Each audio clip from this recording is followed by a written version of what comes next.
Our story begins in hell, and not just any hell. In the worst of all, in the ninth, where there is an endless fight every day to find out who is the strongest demon. And in that hell, a fight is taking place between two extremely strong characters. On one side, we have this demon who looks like the devil, and on the other, the one with little wings is the venerable one, or demon Balak. Their blows are extremely powerful, transcending the sound barrier. They are destroying everything in their path, insulting each other, declaring that their blows do nothing to them, and blows of such magnitude that they shake hell.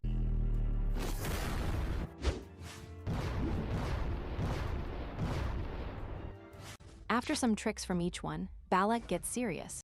With one blow, Balak destroys the entire limb containing the right arm, and with his left hand, he pierces his entire stomach, declaring himself victorious. Every day was like this in hell, battle after battle, until that person appeared. And that person was the Demon King, the pinnacle of all demons, but he only has the desire to be able to return. His demon servants do not know why he wants to return, since he has everything in hell. He is at the pinnacle of demons, he is the most powerful, he can do whatever he wants. But the Demon King Xenox does not have everything. He has been in hell for the last 10,000 years. He has had the same view since he arrived. The demons offer him food, a succulent dish, a little octopus to the demons, but the protagonist throws it over his head. He does not want that disgusting thing. What he wants and desires most is a spicy kimchi stew. But we are going to settle for ramen. All the demons start clamoring, asking for ramen. They are thinking it is some disgusting mess made of many demons with entrails and things like that. But the protagonist says no, that it is not like that. It is something more natural. And he wants to return to reading novels. He wants to return to reading manga. He wants to be what he was before. Valak, not knowing what else to do, tells him to kill him, that he is not on his level, that he cannot give him those things. The protagonist calms him down. And he also says that he could stay if someone at least loved him, and Lilith appears on the scene. She was the queen of the succubi, the greatest beauty in hell, and she tells the king if he is not happy with her, but the protagonist looks like he does not like her at all. But she insists flirtatiously towards the protagonist. The demons erupt in celebration. The protagonist tells himself that he doesn't care much about the physique, but this is too much, and with a firm voice, he wants to go to Earth. He must return to Earth. Everyone is astonished. They don't want their king to leave, but he is convinced. He has spent the last 10,000 years in that damned hell and will finally receive his reward. And he tells Valak to prepare what they were planning. And they go to a scene where the 7 princes of hell are present. There is this lizard-faced wizard, the 7 giant statues of the princes, and a magic sphere containing the portal. And Valak, with a trembling voice, tells him that the preparations are ready. The wizard also warns him that if he puts such an amount of magic into the armors of the 7 princes of hell, it could tear the fabric of space and time and create a force and a rift in the dimension they were in. But the protagonist didn't give a damn. He says correct and to start, and that he can finally go home. The portal starts screaming, and it starts to open. The protagonist thinks to himself that he doesn't have anyone who loves him. No family, lover, or friend in this place. Even if no one is on Earth, it is much better than here. And Lilith flirtatiously tells him not to leave, to stay with her. But he doesn't like her tentacles and her bubble much. So he jumps into the portal and tells her it was not a pleasure meeting her, and that maybe they will see each other again. The protagonist tells himself that he does not expect to change his past. He does not expect to change his future. He only wants to go to the Earth he knew. And he is facing something like a sphere whose mechanism he doesn't fully understand. Defense mechanism activated.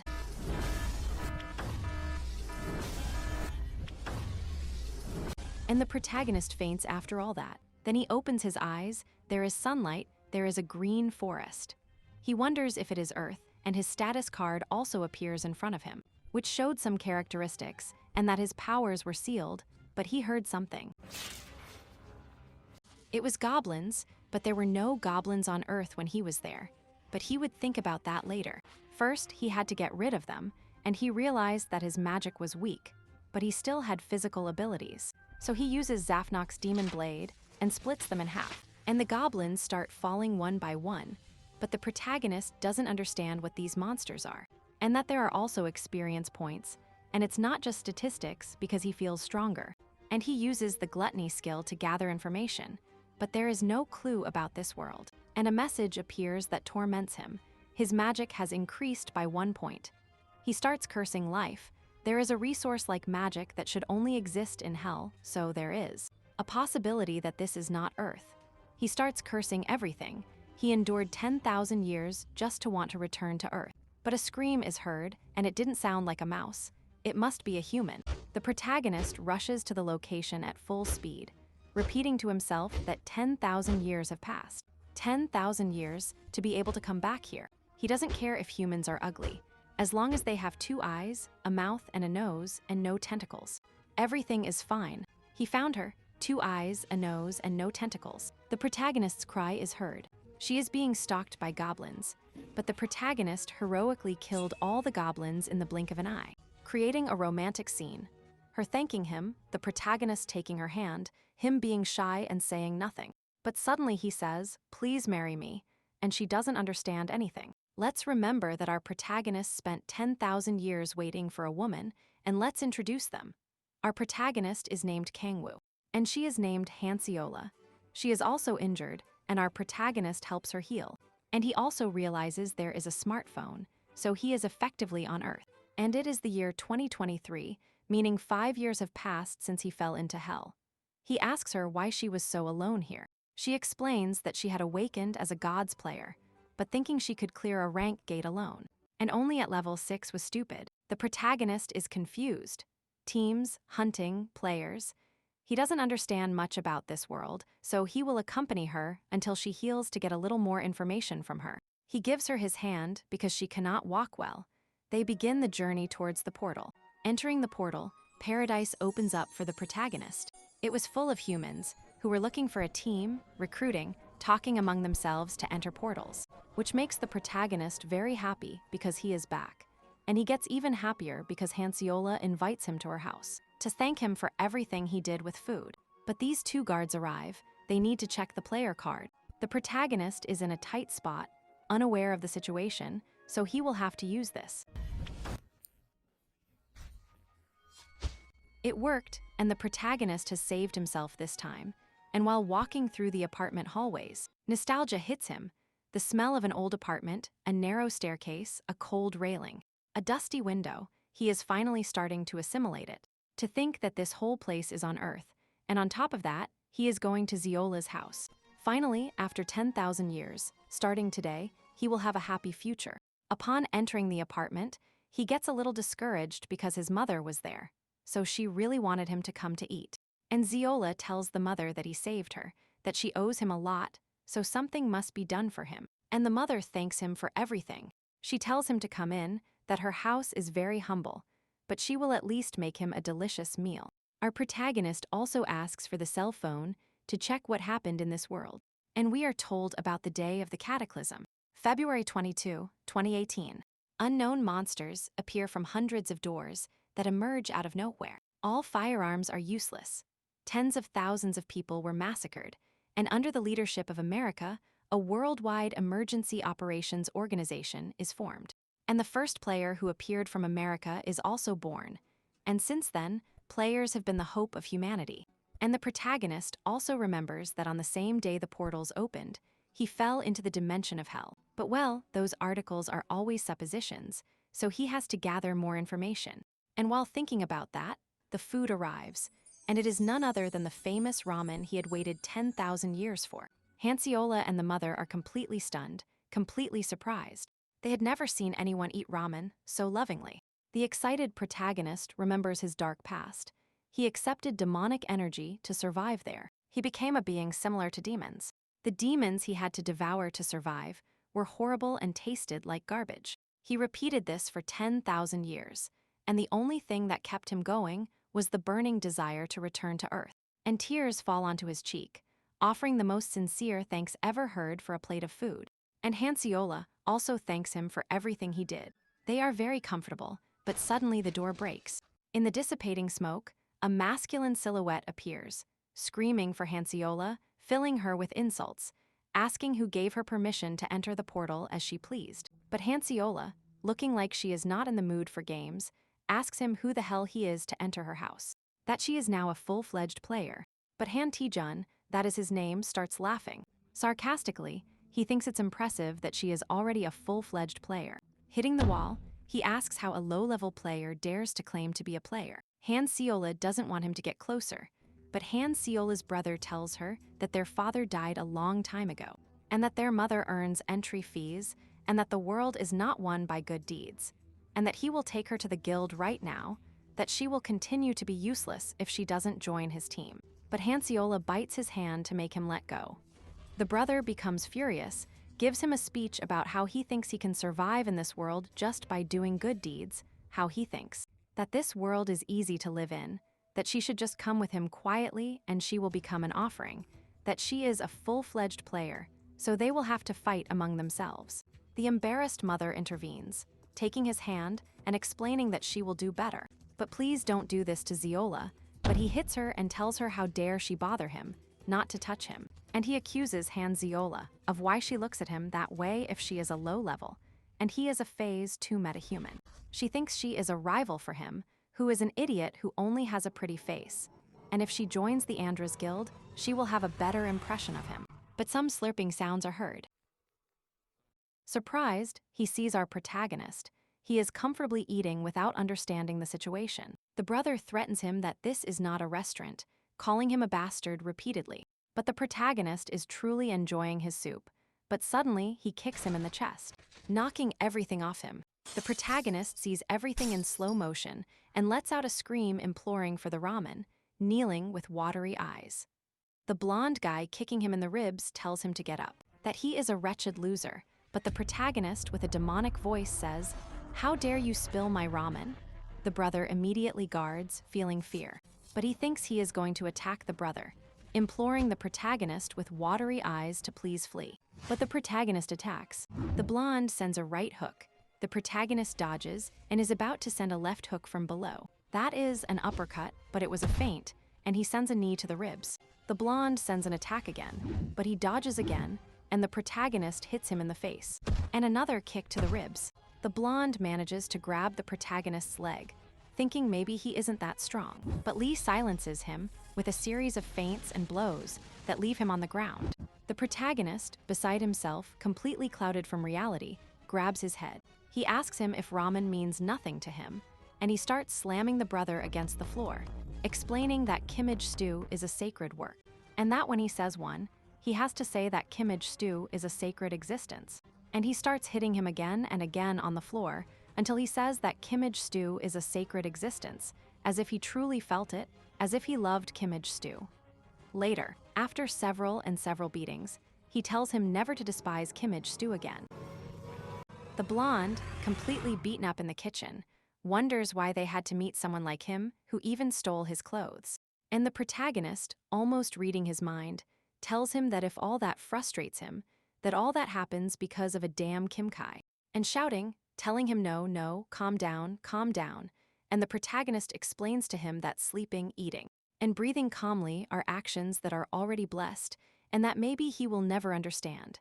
The protagonist warns him not to dare to talk about what happened in this house. The orb demon takes the target's soul and engraves in him a fear that he will never be able to get rid of. The brother leaves the apartment, soiled with fear, repeating the phrase, no. And the protagonist, on another plane, completely bewildered because he is ruined only at this moment. He needs money, and he sees a magic stone, and the waifu hands him one and tells him it is rank E, which she got from a goblin, but he cannot feel any of the magic he knows. But he can feel another type of magic. So the doubt arises in him where the demonic energy that is the magic he possesses comes from. And he tells Zeola that now he needs to collect and earn money, and if there is any player support center nearby. She says yes, but it is not very close, and if he wants her to take him, but the protagonist also tells himself that after having seen only demons for 10,000 years, finally, he has met an angel, but he has no intention of helping Zeola yet. If he continues traveling with her around, his hunting efficiency will decrease. Although this may sound brutal, it is also true. He needs to ignore everything that might hinder his abilities and concentrate on recovering his powers, just as he did in Hell. Already on the train to the player support center, they also stop to pick up the protagonist's new ID, which has already been issued, which was very easy since there is no report that the protagonist disappeared 5 years ago, so his file was still there. And the protagonist remembering that 5 years have passed, and no one, and the waifu interrupts his memory, telling him to look out the window that they are about to arrive. And the protagonist tells himself that from now on, things will be different. They have arrived at the player support center. And the waifu also has a gift. She gives him her old phone so he can contact her later. The protagonist, with flushed cheeks, looks at her like an angel, says he is very happy and thanks her for everything. And to stay safe, inside the center, he passes his identification to the machine, which confirms his identity. And it gives him number 18 in line and tells him to go to the waiting room. In that room, there are many players who talk about achieving rank D, which is not bad. Rank B, which is superior, is very good, but they achieved it on their second trial. But that their ranks are not even close to the ankles of the 5 great masters of the guild, and that they have even heard that you can be watched by the 5 great masters if you become rank S. And the protagonist Googles the 5 great masters. One is named Kim Ha-yoon of Mir, another is named Cha Jong-hoo of Red Rose, another is named Baek Kang-yoon of Hanul, another is named Your Mother's C***, which is Hun Hyeon Ho of Sanary because of those names. And the last one is named Cha Min Hyuk of Onyuri, and that those 5 formed the best guild in Korea. And Lee tells himself that he has to recover all his strength since there is a chance of running into them. And just then, they call him to check his strength on the magic crystal. They explain that he has to place his hand on the crystal, and when he uses his power, it will change color based on his rank. The color will be darker the greater his power. The protagonist is a little scared.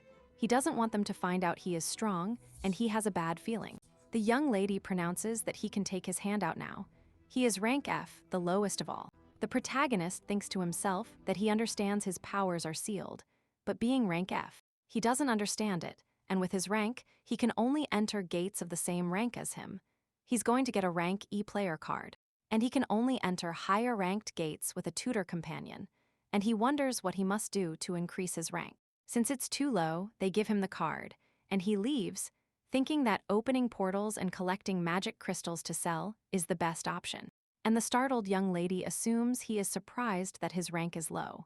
But he will die easily if he enters a higher ranked gate, so it's better that he obtains a rank F. But at the same time she says the words, the orb begins to take on a dark color, and she doesn't understand what is happening. Definitely, the orb was just rank F.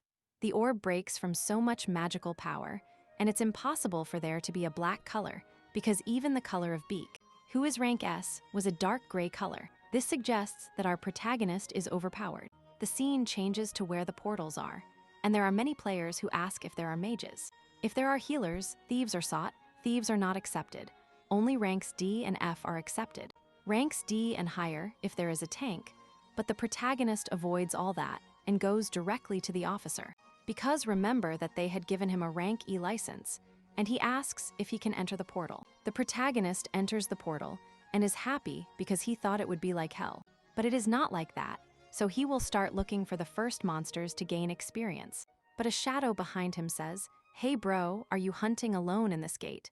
Did you have a second awakening?" And that he believes he has taken the basic course, and that it will be much better for a rank E to hunt with them, and that he can try to be part of their team. His team is not very convinced, but he encourages them that they are going to save his life, that they have to help him, and the protagonist realizes he is a very good guy. He offers his thanks, but no, it is better if he goes alone. The giant introduces himself, and his name is Kang Tiso, and he is the same age as him, 24 years old. And he insists that he be very careful, that this region is inhabited by goblins, but that he be very, very careful with the hobgoblin, that he is the strongest and the largest of them, that he is a boss monster, that he is on another level compared to normal goblins, so he must flee at all costs if he sees him. After that, they say goodbye with the best intentions, and the protagonist says he is better off alone, so let's go. He finds goblin footprints and says there are a ton of them. They must be around here somewhere, and indeed, here they were. He has found them, he has found the big prize. And he starts stabbing, hacking, massacring all the goblins that appear in his way with his incredible power and speed. And strength, he is finishing them all off. Even the goblins start to get scared that there are too many of them. and he enjoys the food. Wiping his forehead, the cruel landscape before his eyes is shown to us. All have been massacred. A notification from the player bars also reaches him, and he realizes that he can also accumulate demonic energy by leveling up. And since he already knows that demonic energy is not in the crystals, he uses the gluttony power because he can sense the magic.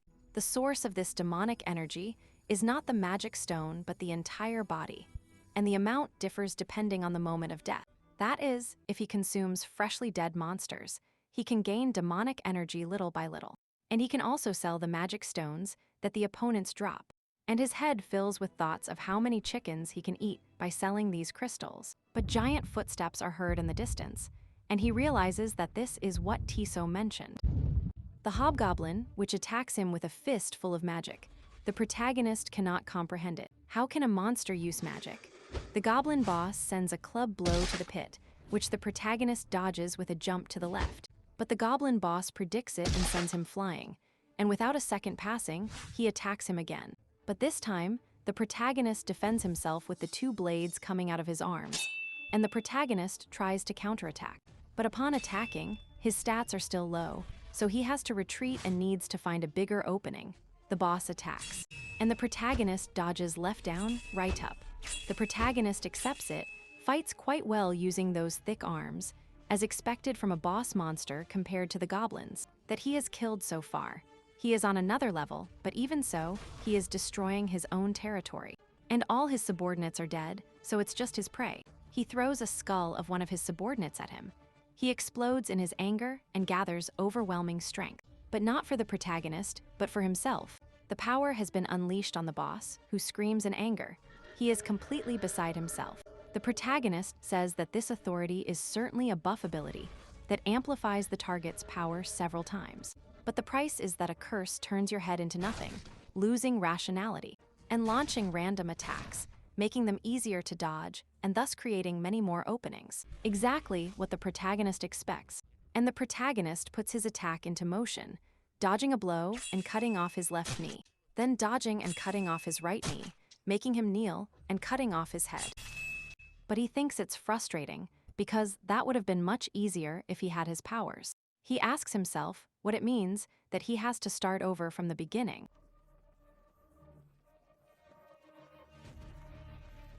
He thinks that even if this ability isn't that strong, he should be able to absorb more demonic energy now, and that if he uses the benefits of being a player, he should be able to get stronger. So he will test his new ability, and he will see how strong gluttony is, and realizes that the smoke is darker, and the absorbed amount has increased considerably, and that the stronger the monsters he defeats, the stronger he will become, and he realizes that his demonic energy is 3 times greater than he expected. He wants to see why it increases so fast. The demon gate half was correct. The seal of the gate of the demon's gaze has weakened. This means that every time he unlocks an awakening, he should be able to recover all his original powers, and that his next goal is the 3rd awakening. The scene changes to a restaurant. They are talking, and they ask the protagonist if he has friends or family, and he says he has none. No friends, no family, not even a house, and that he really has nowhere he wants to go. And the waifu asks him if he would like to stay at her house, and that she doesn't understand how much he has helped her. And the protagonist accepts her offer and tells her he has to give her something. He hands over around 3 million won. He is fully aware that it is not the best time for her either, and that she doesn't need to feel pressured, as she has also helped him with food and lodging, and that he considers it a due payment for everything she has given him. He also asks if there is any rank D gate nearby. She has never gone, but she knows one that is full of lizard men. The protagonist is already comfortable in his bed. He hasn't felt tranquility or comfort in the last 10,000 years. He repeats that returning here was a great decision. The next day, our protagonist is again trying to enter portals, which are full of people, players who want to invite him to their team. But the protagonist isn't interested, so he enters the portal right away, entering the rank D gate. Remember that he has already leveled up. He uses the silence power. He remembers that lizard men are sensitive to sound, but don't have great eyesight, and they told him to approach quietly because they could attack him all at once, and that they are also sensitive to fire. So the protagonist attacks 3 that are exposed with the power of hellfire. And we learn that this hellfire will never go out, unless he wants it to go out, and by burning only his physical body. He can also use gluttony on the corpse, meaning it was the best way to gain levels in that increase. And just then, more lizards start arriving, which he burns again. He realizes he is making too much noise, and if more come in a swarm, it will be much harder for him. So he uses the silence power, and he doesn't need to be attentive. He just wants to be fast and easy. He finds that it is the best way, but he realizes that he is progressing much slower since reaching his highest rank. So he must hunt more swarms. A small interruption to tell you that if you are enjoying this type of content, please like it, subscribe, and let's continue with the video. But suddenly, he receives an invitation. They ask him if he wants to be part of their team and join their Cass Guild, which belongs to the Andras Guild, and the protagonist, as humbly as possible, says, "I'm not interested." And he leaves, but the group of 5 people doesn't like the protagonist's idea and behavior at all. They think he is an arrogant beginner, but he doesn't back down, so they must show him what a real lesson is. The protagonist is burning the lizards, thinking that maybe he should risk a little more, that he should hunt in a swarm, and again the group appears. They are checking that he is alive, that the new player on their team is hunting well. The protagonist expresses that they shouldn't worry about anything. As they can see, he is hunting very well alone. The group leader states that all he can see is that his clothes look good, and that there are no corpses in sight, and that he doesn't like his attitude towards him at all. And the protagonist tells him that their nonsense is starting to get annoying. The group gets tired of his bragging, saying that at most the protagonist is rank B and that he will regret it. They are going to teach him education, and they will see how long that hypocritical smile lasts. They ask the protagonist if he knew that lizards are sensitive to sound, and with their own weapons, they start making screeching sounds between metals. The lizards start sounding, they are coming, so prepare the barriers, and ask the protagonist again what he is going to do now. To play by sound, there are a few dozen. Isn't that too much for an arrogant fool like you? That if he kneels, they will help him before they catch him. And why isn't he talking? Is he so scared that he can no longer speak? But the protagonist, pulling his 2-handed weapon, wondered what he had planned. And if he is going to do this nonsense, he has to do it for real. He has to go all the way.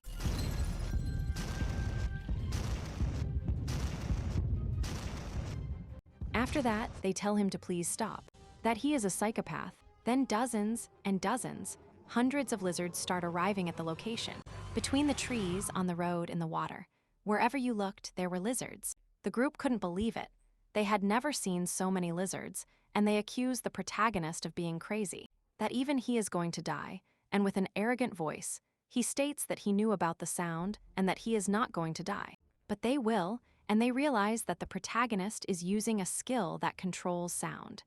The leader tells them to raise the barrier because it has broken. But looking around, all his companions had died begging for their lives. He sees the protagonist at the top and earnestly begs him to please help him, that he was wrong. But the protagonist only says a few words. "Protagonist, Ora Camber Camber." The group leader is crying and screaming, cursing the protagonist.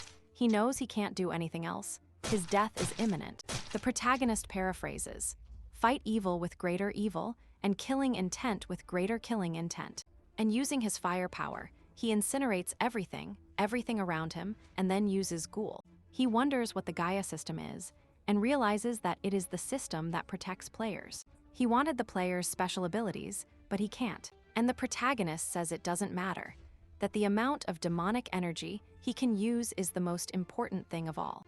And his demonic energy has increased significantly. Now he has reached level 30. And it's not just the quantity of energy, but also the quality of demonic energy. And since he has hunted so much today, the third awakening should be just around the corner. 3 days later, he is eating the food Hanciola has prepared again, and she tells him she will be back at dinner time, because he is going back to the portal to face the monsters. Hanciola asks him if he isn't pushing himself too hard, that he hasn't taken any rest since he arrived, and that he has to be careful, because the news reported that there were KO players faking their ranks and attacking players on the battlefield. The protagonist starts thinking that the last time he was hunting, he looked around, and there were no witnesses, so the news couldn't be about him, and he had to prepare for the unknown. and concentrate as much as possible on leveling up. You have reached level 20, the third awakening has opened.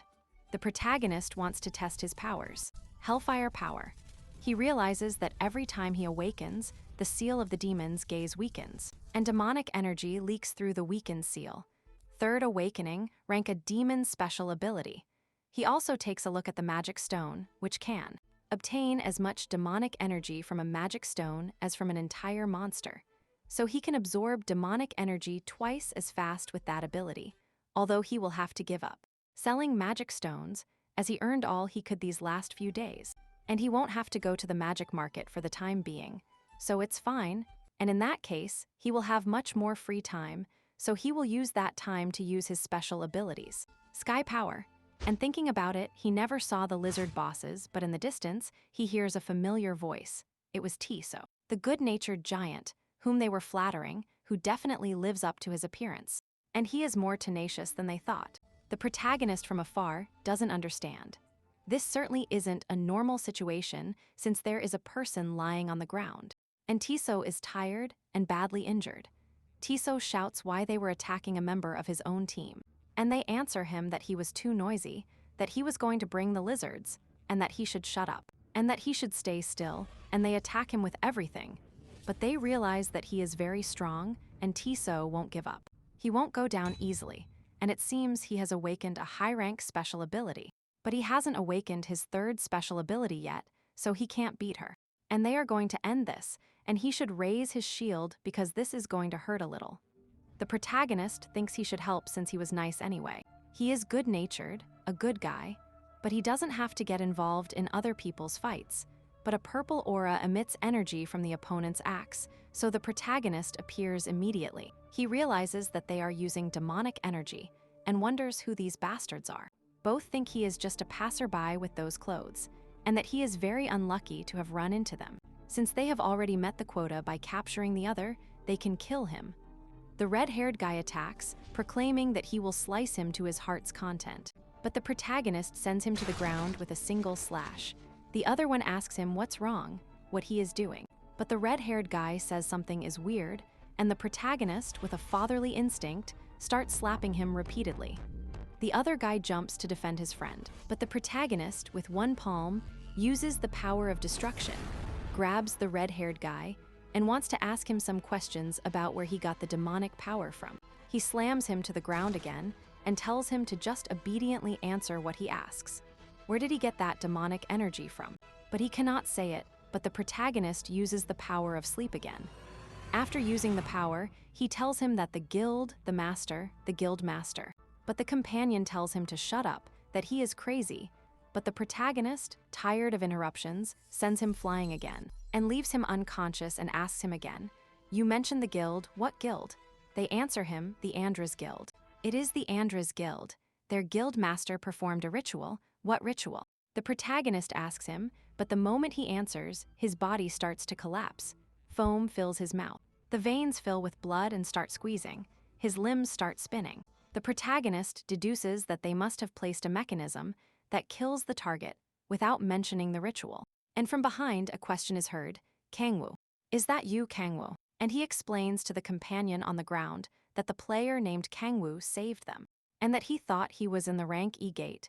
And the protagonist humbly says that he was mistaken that time, that he entered there by mistake, but he was already an experienced player. And the giant thanks him anyway because without him, they would have already died, and that they have to report the Andras Bastards Guild to the guild, as their reputation is not exactly stellar. But if they say that the Andras Guild is using KO players, they will start investigating immediately. But the protagonist tells them no, that they will not report anything about what happened now, that he himself will take care of the Andras Guild.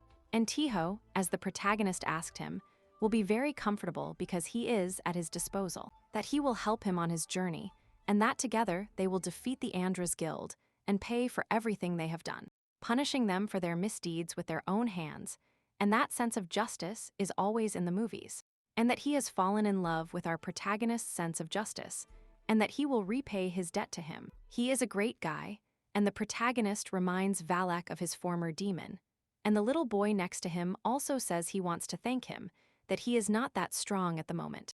But one way or another, he will repay the debt and will be stronger to be a team of the two of them. Our protagonist asks Tiso what his level is. He replies that he is level 12, that he just reached his second awakening not long ago, that his first special ability is rank C, that his second special ability is rank O awakening, and the protagonist realizes that this bastard has much more potential than he had thought, since a player who receives a high rank for his second awakening is said to have the highest probability of receiving better abilities for his third and fourth awakening, which would have spectacular synergy in their group, since C or A will also have their second awakening soon. And they can form a balanced group among the three, and the protagonist says he accepts it. They exchange numbers to keep in touch, and he also gives C's number, or A to communicate, and that they will talk later. The protagonist heads towards the person who is still alive. He had something to ask, and it had better not be a lie, and he nods if he understands. He said he needed to capture a living player and bring him back. He breaks his head with a kick and asks him again if he remembers. And he explains that bringing him back alive was to offer him as a sacrifice. And with a devilish look, he understands. And he has to ask him for a favor. Then we switch to a scene in an alley where the heavily beaten guy is going to leave someone like a suitcase, to whom the white-clothed guy asks where his companion is. But he turns his face away and tells him that he died, that along with him there was a high-level player. And that's why he died and is so beaten up. The white-haired guy understands and tells him that he feels a little confused, but at least he brought the product. It's fine, it's in good condition, so he can go to the feast. But he says no, that he doesn't want to enter, that he won't be part of the ritual, and that he is leaving immediately. After that, we enter a room full of men in robes, red walls like an altar, very similar to a church, but more like a den of darkness. They tell the boss that they brought the order, that it is ready, and that he shouldn't delay any longer because there isn't much time left. So let him in. All the minions start praising, shouting in the name of the great Andra. The boss asks them to prepare the magic stones. There were a ton of magic stones in a chest, and since the people who brought the sacrifice were not there, today's baptized person would be the boss himself. Baptized refers to the one who will receive the demonic energy. They begin the ritual. A huge rift starts to open above our protagonist. It is explained that the demonic energy from the crystals cannot be transferred to a person in itself. Since demonic energy is too strong, when it is passed directly to the body, the person dies. So the sect performs the ritual, passes the energy to the person who is going to die, and when they die, they drink the blood, and that way they can have the demonic energy at their service. And that night's sacrifice was spectacular. His body could withstand 5 times the demonic energy of a normal person. In fact, it could withstand up to 10 times, no, up to 30, but why? Why doesn't the wrist energy stop? Screaming desperately, the boss tells him to stop, please stop, that it cannot be possible. And the protagonist gets up. That impulse allowed him to gain 20 stat levels, and if they can do the ceremony one more time, the ritual boss screams, "Bastard," and attacks him with a fireball. The protagonist dodges, but they throw another and another and another, and another and another more. But for the protagonist, it was insignificant, and he asks why they are all standing still, that they attack him all together. Everyone tries to attack the protagonist, but as we all know, it was useless. But in a background angle, the deranged one was there, going to incinerate the protagonist. He doesn't know where he came from. He doesn't know how he can wield demonic energy. But there was no way his power could be greater than his. But the protagonist, replicating his power as 10,000 times stronger, says something like this. And the guy, having no other option, starts flattering him and starts saying that he is the great Andras, that he is the reincarnation. He tells his minions to bow their heads, that this is the moment they have been waiting for. He is going to be the one who guides them to eternal life. But it's clear he's lying, so he won't die. And the protagonist decides to play along and starts acting like a god who is the king of all demons, that he was the king of fire of Andras's hell, that he has finally been recognized, and he tells all his minions to leave, that he wants to speak alone. Now alone, the protagonist tells him to stop pretending, that he knows very well he is not considered Andras, and to shut up, that he is going to ask him some questions, and he has to answer him only with the truth, how he learned to create a rift with the magic crystals. He explains that there was an extremely powerful person who promised them unlimited power. He only followed orders without knowing anything, he only longed for power.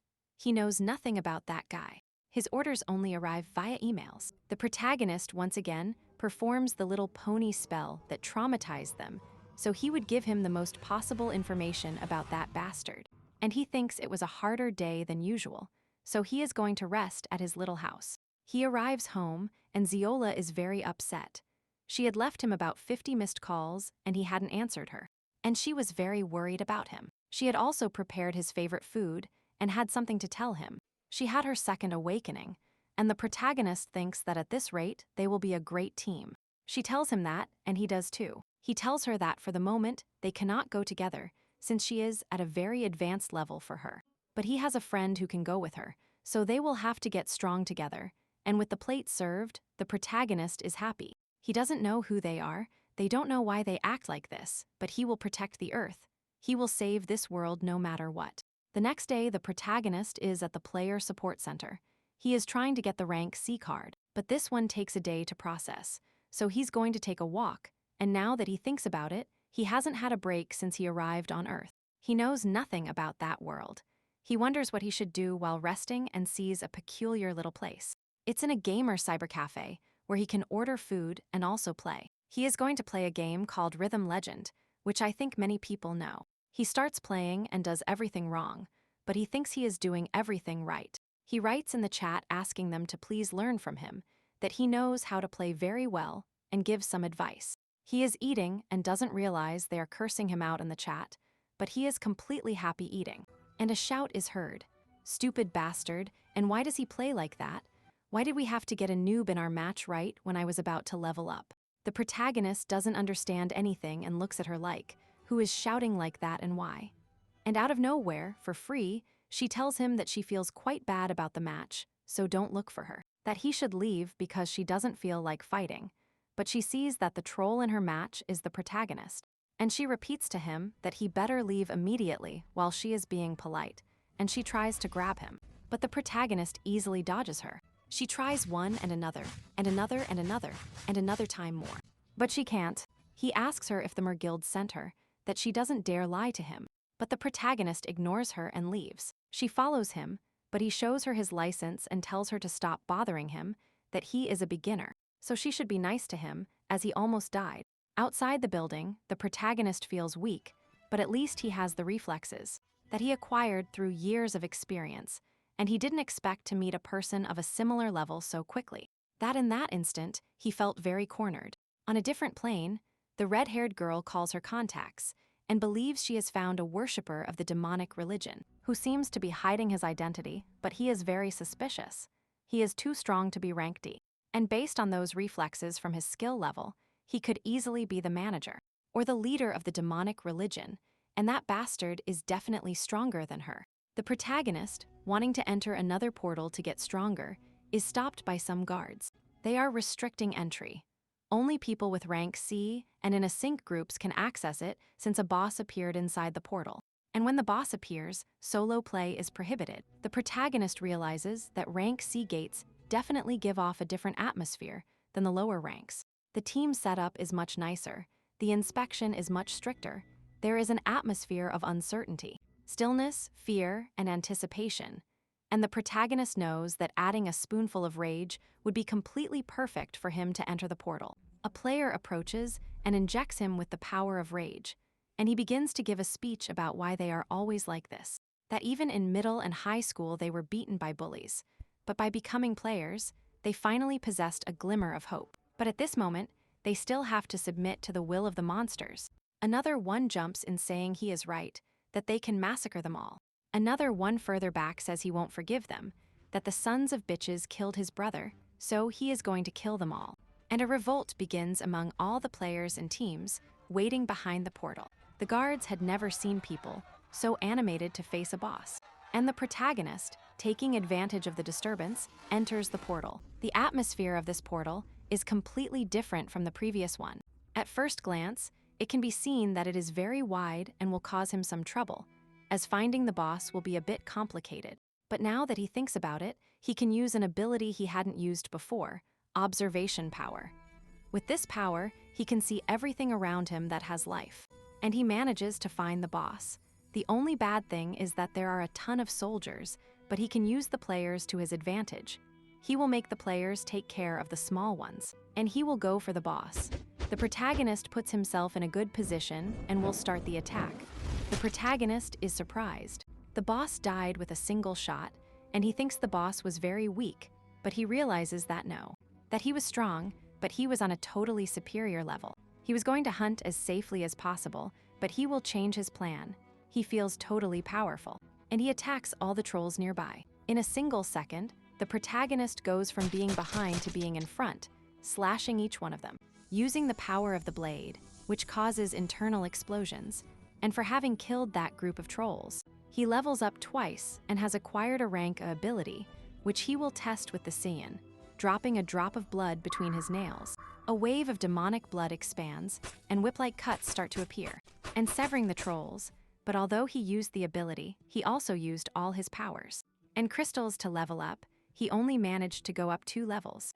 As expected, the higher his level, the harder it will be to advance. So the best option for the protagonist is to kill the bosses. The crowd that had entered previously is totally disappointed. They didn't find the boss, they didn't find many trolls. The portal was almost empty, and without experience, they couldn't gain any money or levels. Obviously, because the protagonist had defeated almost all of them. And everyone goes back to complain to the guards that they miscalculated. And the protagonist also slips out to leave. But upon exiting, there was an army outside the portal, and there was also an important figure, the commander of Unit 3, Big Wyon. She comes because there are KO players. It is based on a super simple routine. They only have to show their licenses, and they will be allowed to leave. The protagonist shows his license since he has nothing to fear. He has done some bad things, but they have no reason to suspect him, and the commander tells him he can leave, that he is clear and clean. A few days later, Tiso, the waifu, and the protagonist are reunited, and Tiso calls her sister-in-law. And Kangwoo says nothing about it. Note that they start talking about their lives. None of them want to join a guild, so they have to form a team. But they lack players since the protagonist cannot join them as he is at a totally different level. And he won't let them advance on their path if they rely only on him, but he can perfectly help them with his experience. Tiho says yes, that he agrees and that he has 2 people who fit perfectly with the team's balance. The protagonist accepts, and they tell him to meet tomorrow to do a test, and he is going to take a quick trip to level up. The protagonist is back in the desert, using the omniscient power, which can see where the targets are. First, he kills the other trolls nearby, and he smells the scent of human blood. It was normal to feel human blood, but the smell he felt was of a massacre of at least 6 players. And indeed, they were all dead. He wonders who could have done this. The demonic order. No, because they left the corpses there, and they only need them alive. But suddenly, a roar is heard. It was a hell monster. The hellhound. He didn't understand why the hellhound was here, in the real world. The protagonist, trying to defend himself, hits it. But it does nothing to him. The hellhound counterattacks with a giant fireball, and the protagonist flies through the air. He uses the power of his spear, thinking he did a lot of damage to the hellhound, but it is almost intact. The hellhound tries to bite him, but the protagonist uses the power of earth, creating a kind of earthquake. He unbalances the monster and jumps on top of it. And he uses the spear again, hitting it on the snout, leaving a giant hole in the ground. But the hellhound keeps getting up. The protagonist realizes that he is still weak, that he has a long way to go. But at least with his current level, he could defeat it. Using the demon Vapomit, he uses Milu's strength, which increases all his power.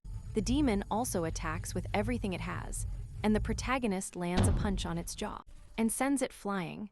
But the hellhound, even if it manages to stand up, falls again since it was at its limit. The protagonist has gained many things. He has increased, he has reached the 4th awakening, and has unlocked a rank ability. And he notices that the core of the rift appears in the demon's name, meaning that when he transported to Earth, these demonic figures started arriving that are outside the normal range. But now that he has reached the 4th awakening, these beasts will no longer be a nuisance to him, since with the leveling system, he could even be stronger than when he was a demon.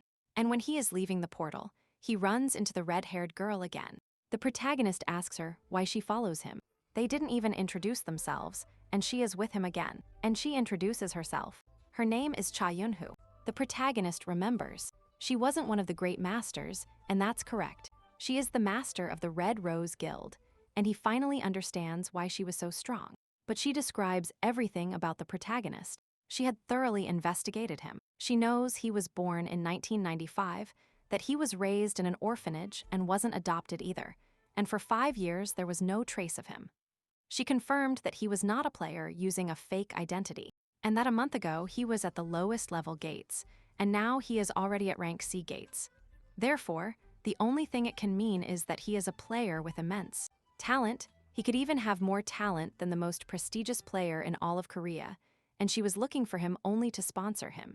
She couldn't join the guild as he might still be a bit suspicious, but she could sponsor him with money, cars, clothes, and other things. And the argument for why she helps him is because he will become much stronger, more than he is now, and they will give him a temporary gate pass that will allow him to enter rank A gates, and all those below without any restriction, because it is an investment for the future. And that when the time comes, she hopes he can fulfill it, and the protagonist accepts without a second thought.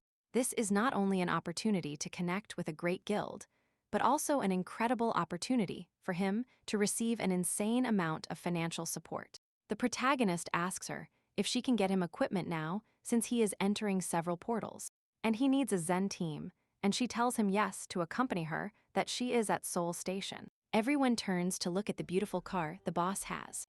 After talking about the game they both lost the whole way, they arrive at their destination. We are introduced to Park Hyun-woo, who is like the agency's personal representative, and Kang-woo, who is the commander-in-chief, who looks at him in a very peculiar way. And the commander, without mincing words, tells him that he wants to see for himself what kind of human the protagonist is, so he will accompany them on their tour. When they arrive at the weapon room, the protagonist realizes that he cannot afford any of them, and much less armor. And suddenly, the commander gets angry because the protagonist addresses the boss as an equal. But she gets angry and tells him to calm down or leave, and the protagonist to calm down too, because if he messes with the commander, he could be incapacitated. The protagonist, with his usual attitude, tells him, "Well, I don't give a damn." And the protagonist asks her please to lend him a unique equipment set, since he will return it later, calling her "2" informal you, and upon using "2", the commander punches the glass, complaining that he must not disrespect his savior, drawing his sword, trying to hit her, and the boss intervenes, telling him he has crossed the line, and that he should leave immediately.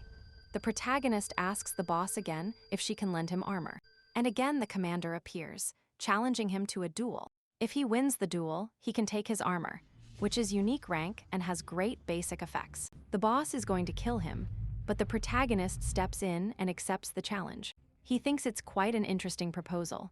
The boss thinks he is quite strong, and he will become even stronger, but he is nowhere near the level of the commander boss. He is level 67, has a 6th awakening, and even managed to obtain the 7th awakening, making him one of the strongest people. But the protagonist is happy because he can get a free item. The boss tells him he will regret it, that she warned him not to do it, but the protagonist is like, "Nah, I'll win anyway." The commander will give him a 3-second head start. The protagonist tells him to draw his sword, but the other has no intention of using such a powerful sword against a brat who has nothing.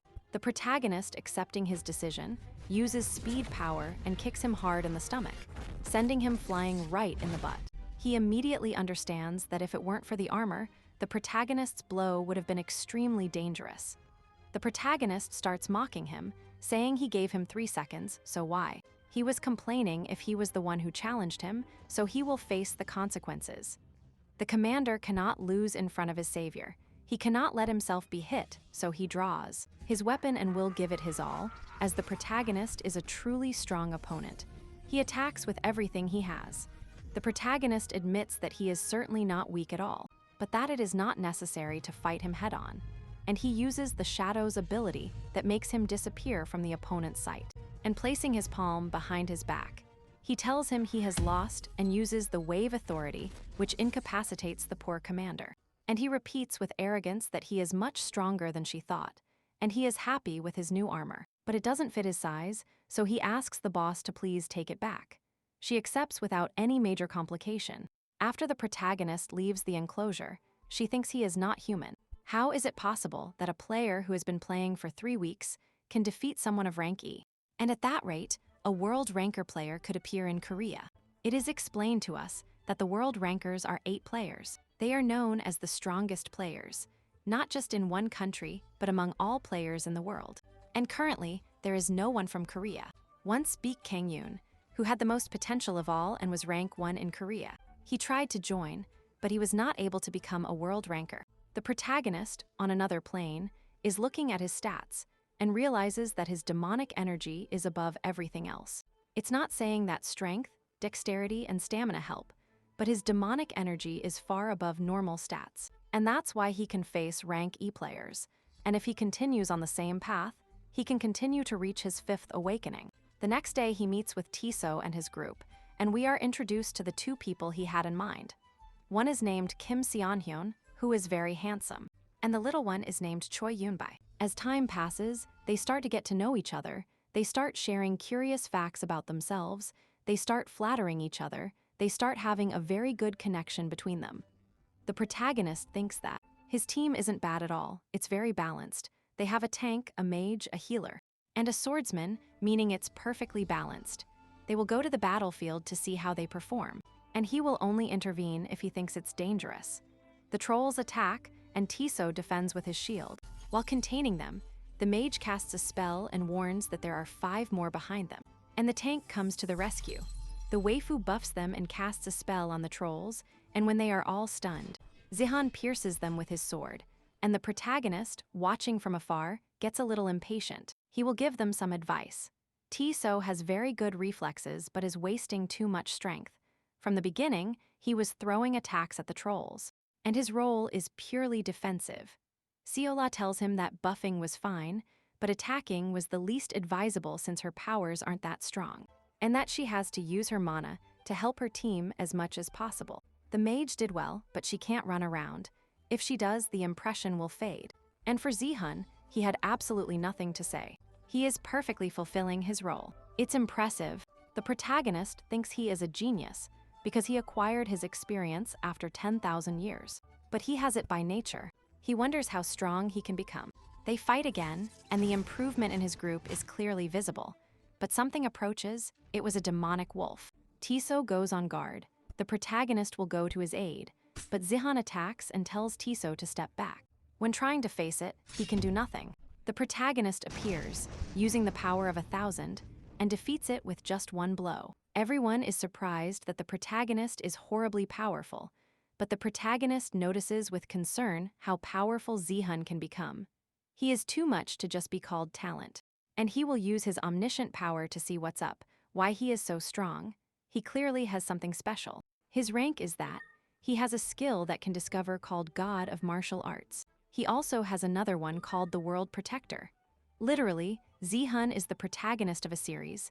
That's why he is so outstanding. And Zihan doesn't seem like a bad guy, so he could control him one way or another. The protagonist says that's enough for today, that they experienced some situations that could stress them out. So they should go rest, and he will set his plan in motion. He tells the waifu to go home, that he will arrive a little later, but not to worry. And he meets Zihan, who is waiting for his transport to go home, and asks him to please accompany him. They meet in an alley. Zihan asks what he wanted to talk about, and the protagonist punches him and throws him to the ground, getting on top of him, explaining that he wants to be his friend. But they have to form a more important bond. He uses the power of subordination and tells him to relax, that he won't remember anything about this event, that in his daily life everything will be normal. It will only change that he will be his subordinate for life. Zihan wakes up after an hour, thinking that his attack against the wolf left him very badly wounded. And that's why he fainted, and we learn that he is planning revenge at all costs against the Merguild, and against the character King Janshan. The protagonist admires him from afar, believing he is an important piece in his story. He will need the greatest possible help since he doesn't know this world. So one more subordinate is ideal for the fight against the demons, so he will help him as much as possible so that he trains hard and becomes stronger. The next day, the protagonist wants to enter a rank B portal to level up. But it is full of guards, full of players, full of cameras, since the portal is somewhat dangerous. in which the beast inside has not been identified, but 10 players have died. Therefore, the portal will remain sealed until more information is found, and all the information they possess is that it looks like a lion. And it has 5 legs. The protagonist knows which demon it is, but that demon possesses a special trait that, unlike all monsters, is very rare since regardless of size. If it consumes 5 prey per day, its stomach gets full. After that, it doesn't attack. The protagonist feels nervous thinking about that, since he experienced it firsthand. But if there are 10 victims, the buffer will have eaten 5, then he will have eaten 5 more. And all he has to do is reach 5 random monsters and kill them and bring them to him. So his plan is ready, and he sets off. He calls the boss first, so they let him in. She tells him it will cost him a lot of money, but she accepts, have her hand over the phone to the person at the door. All the reporters start murmuring about who he is. Why is he so important? He must be too strong to have that level of influence. And he is from the Red Rose Guild. They have discovered a new contender, and everyone is even more surprised because he is going to enter that gate alone. Then a group of strangers arrives behind him, passing by and saying that surely they can also enter that gate. He was the rookie that the Mir group was promoting. They had many bets placed on him, since he had only been a player for 3 months and was already at a rank B gate. He starts speaking mockingly towards the protagonist, telling him he is going to die, that they are destined to die. They are fresh meat, and he is only there because he is a mutated monster and thinks he is going to become famous. But all he will do is die, and they will enter with him because he will be an investigator while they fight. But he shouldn't interfere because he will only be a storm. The protagonist just nods his head and tells him thanks, that he was very afraid to enter the portal alone. And he counts them, 1, 2, 3, 4, 5, and it seems there is 1 left over. The group doesn't understand. He is supposed to react differently. Now they will think they are the bad guys. So they decide to enter with him, forming a friendship, so to speak. Once inside the portal, the protagonist acts innocent, saying thanks for coming and things like that. But the group kind of hates him. They don't understand if he is stupid or too kind, since they were sent there to be hated. So there would be a war between Red Rose and them, but they believed the protagonist didn't understand that. After walking for several minutes, they still haven't found the monster. And the protagonist uses omniscient power and realizes that the monster has been stalking them for several minutes. But it still hadn't taken action, and he was correct. The monster was hungry, so he was going to help it start by using the power of temptation among his companions, laughing and saying that they remember that they had told him he was an imbecile destined to die. Well, exactly what they told him is going to happen to them. The monster enters the scene, piercing one of the group members end to end with just 1 claw. They try to defend themselves with a group attack, but it does absolutely nothing to it, and the monster finishes off another one of them. They try again with a duo attack, but again it doesn't work, and the monster pierces 2 more companions. This character is totally traumatized, asking for help, saying that they haven't even scratched him. But the team leader still hasn't given up on the idea that he can win, so he is going to make his final attack. Charging mana in the form of purple lightning, he attacks, but it does absolutely nothing. And the monster eats the last participant of that team. The protagonist, on top of the monster, giving the speech that with this you are full. 5 per day. After devouring 5 prey per day, it is completely satisfied. It never moves unless attacked first. It's simple, even trash like him can understand it. And combining the power of the mists and the power of hell, he casts a spell he hadn't cast before, and it's called the Mighty Blow. He applies it with his demonic power called Seer, which is a rank ability. The entire spear is composed of that power, and he embeds it in the beast's snout. And because of that power, the beast begins to burst from within, and he has successfully defeated the mutated monster and has leveled up 6 times. And upon reaching level 40, the 5th awakening has bloomed. And he has also gained an ability called Extreme Delay. And the protagonist is surprised since it is a power he didn't even have when he was a demon king, and that his predictions might be correct. In this world, he can be even stronger than he was before. And he thought he had already satisfied that lust for power, but he was wrong, and behind him, the phrase, "Who the hell are you?" is heard. And he realizes that the boss is still there, badly wounded, but the protagonist wants to understand why they treated him like that, and who sent him, because even if he was the biggest arrogant jerk, no one would act like that on their own. there must be someone pulling the strings from above. And the protagonist asks him if he won't talk, and he breaks his face with a kick, and they tell him everything. It was Kim Jong-un who once dated the boss, and the boss flatly rejected him. So he hates the Red Rose Guild and also needed to change the image of the Mir Guild and reinforce the idea that it is superior to the Red Rose Guild. He shows a photo, and he looks a lot like Sihan. And he tells him he won't kill him, but he needs a little help. The reporters see two people coming out of the portal. The protagonist acting, asking for an ambulance, saying that please help Mr. Sun go. He is very badly wounded. Everyone is asking what happened to the other group members, and what happened to Sung Seo, why he was so badly wounded. The protagonist explains that the other participants died, and the only ones who survived were the two of them. The mutated beast was incredibly strong, and in an instant devoured all the people who were there. And the brave Sung So told him to flee because he couldn't stay. As if the monster managed to leave the portal, it could hurt people. And finally, the brave Sung So defeated the monster, and that he was the true hero of that era. The news is not long in coming and spreads, and we are told that he couldn't awaken and fell into a coma. And later, he died from a cerebral hemorrhage. The boss reading the news realizes that it clearly wasn't a monster, but a person who gave him a tremendous beating. And that clearly it was the protagonist. She is in a meeting with this character, who thinks her rookie is quite cute, very cunning like a fox in front of the journalists. And we are told that he is the master of the Rogue Specialist Guild, Ki Min-hyuk. It costs me.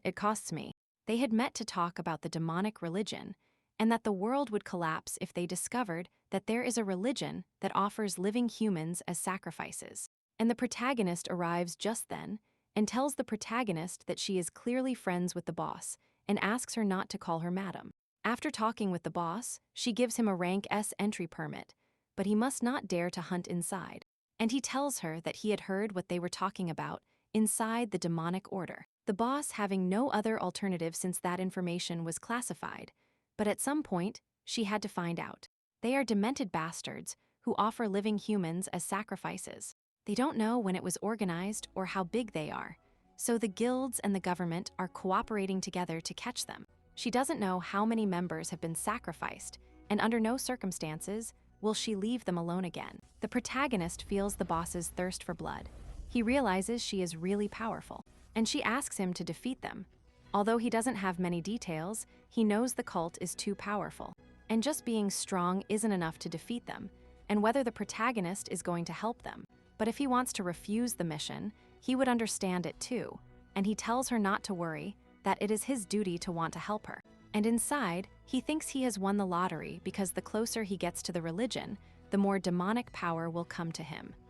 Now in the car, he goes to the rank S portal since he wants to use a special ability called Master of Demons, which allows him to summon a demon, and he can make it his familiar, and the bigger the gate, the higher the demon's rank will be. So entering the rank S portal, everything is ready for the summoning. Rift Charging contacted another world. Your summoning has been completed.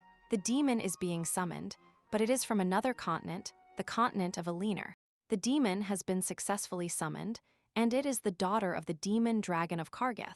But the dragon's condition is very bad. Covered in blood, she crashes to the ground, and behind the dragon, 5 characters appear who didn't seem to be from that world. And they spoke differently. The protagonist tells them to calm down, that he doesn't know what is happening here, but that he definitely won't let his summoned demon lose its life. Using resurrection power, he tries to heal the little dragon, and this unleashes the wrath of the secondary characters, and they are going to kill him. That dragon is responsible for the treacherous drought and the plague in their town, but the dragon denies it. That was not his doing. The protagonist gives them convincing arguments that the dragon couldn't have done it, but they are blinded by the justice that the dragon is definitely a demon, and that to save the townspeople, that dragon must die. But the protagonist hates those people, those who only care about their own justice, and close their eyes and ears to any idea proposed to them. And he uses the power of explosion and sends them flying. And even if what they say is true, he will protect her no matter what because she is now his familiar. And shouting that she is a demon, they attack him. And immediately, the protagonist realizes that they are also very strong.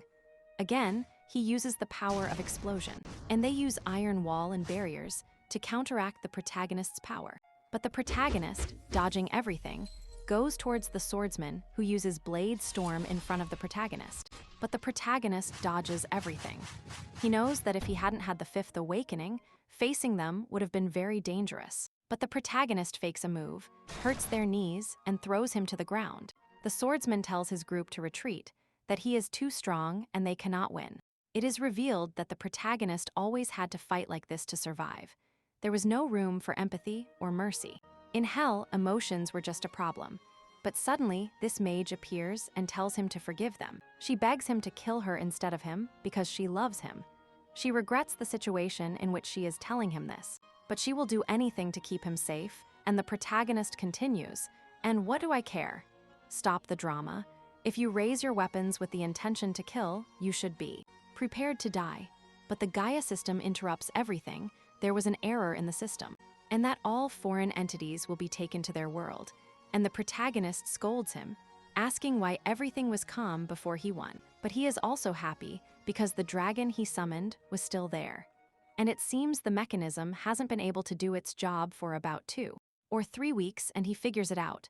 No matter how much he thinks about it, there is no doubt he is the culprit for the errors occurring. But he calms down since he only wanted to return from hell and eat his kimchi soup, and the dragon tells him, "Thank you very much, master."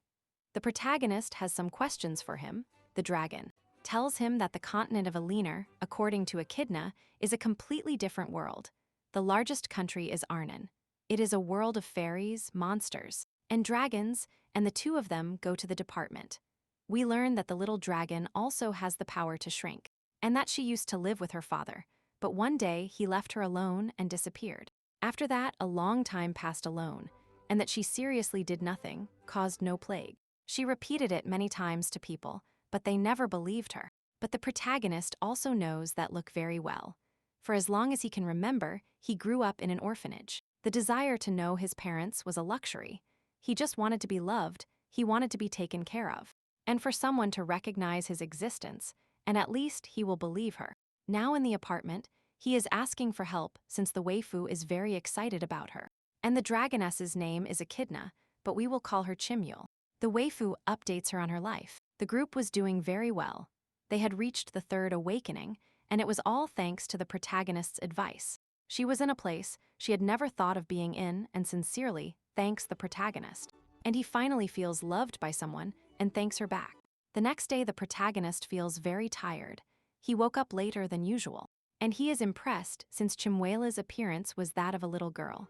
She wasn't sure what had happened. She felt a strange sensation during the night while sleeping, and when she woke up, she had that appearance. And the protagonist thinks that maybe it's problematic if she doesn't return to her old appearance. And she tells him there is no problem since she can turn back into a dragon and look.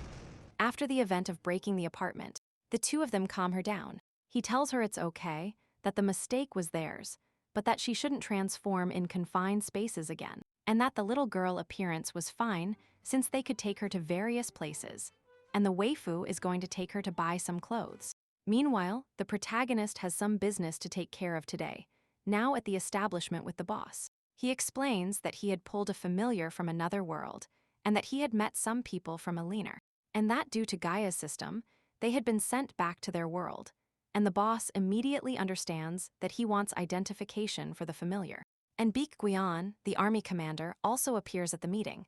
They greet each other, and the boss is surprised that they knew each other.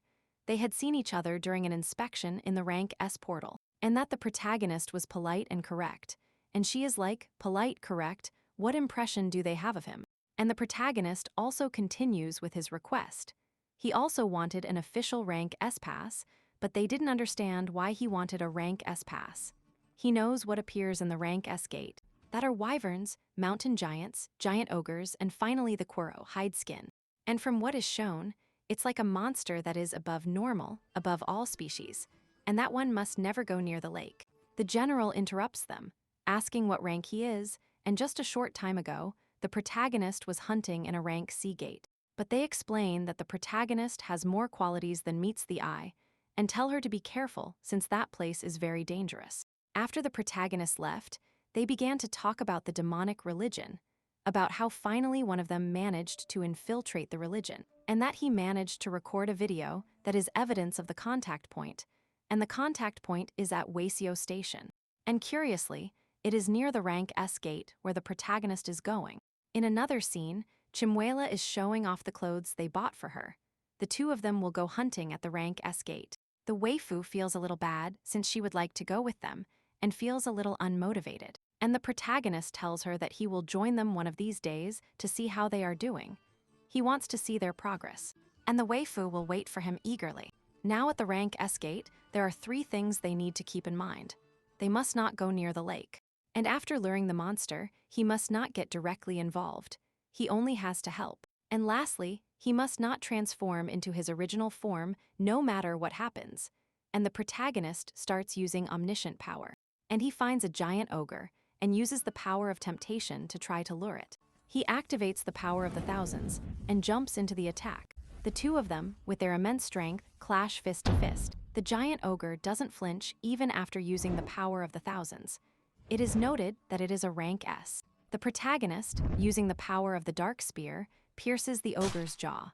But even though he inflicted a lot of damage, the ogre catches the protagonist with one hand, immobilizing him, but Chimuela appears, creating a dark storm, which manages to free the protagonist, and using the thunder of lightning, she gives it an electric shock of such magnitude that it defeats the rank S monster. Thanks to that, she leveled up, but the noise they made attracted the Kybers, and they must retreat immediately, because there were many in that place. Using the power of the sky, he tries to escape, but they are very fast.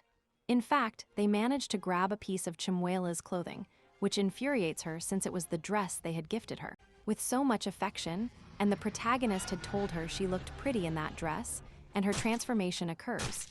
She begins to unleash a massacre. All the little lizards were massacred, one by Chimuela.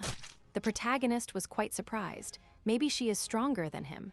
After that, we see the protagonist walking with her in his arms since she was very tired from the transformation. He knew the reason why she got so angry. But from now on, she will never transform without permission, and a sound is heard. In fact, there are two giant ogres. He was thinking of ending his tour there, but since they arrived, he was going to start warming up. But the 2 ogres fall defeated by 2 very peculiar characters, and the protagonist even recognizes who they are. One is the master of the Rogue Specialists Guild, Ki Min-hyuk, and the other is the master of the Hanul Guild, the first-ranked player in Korea, Baek Kang-hyun.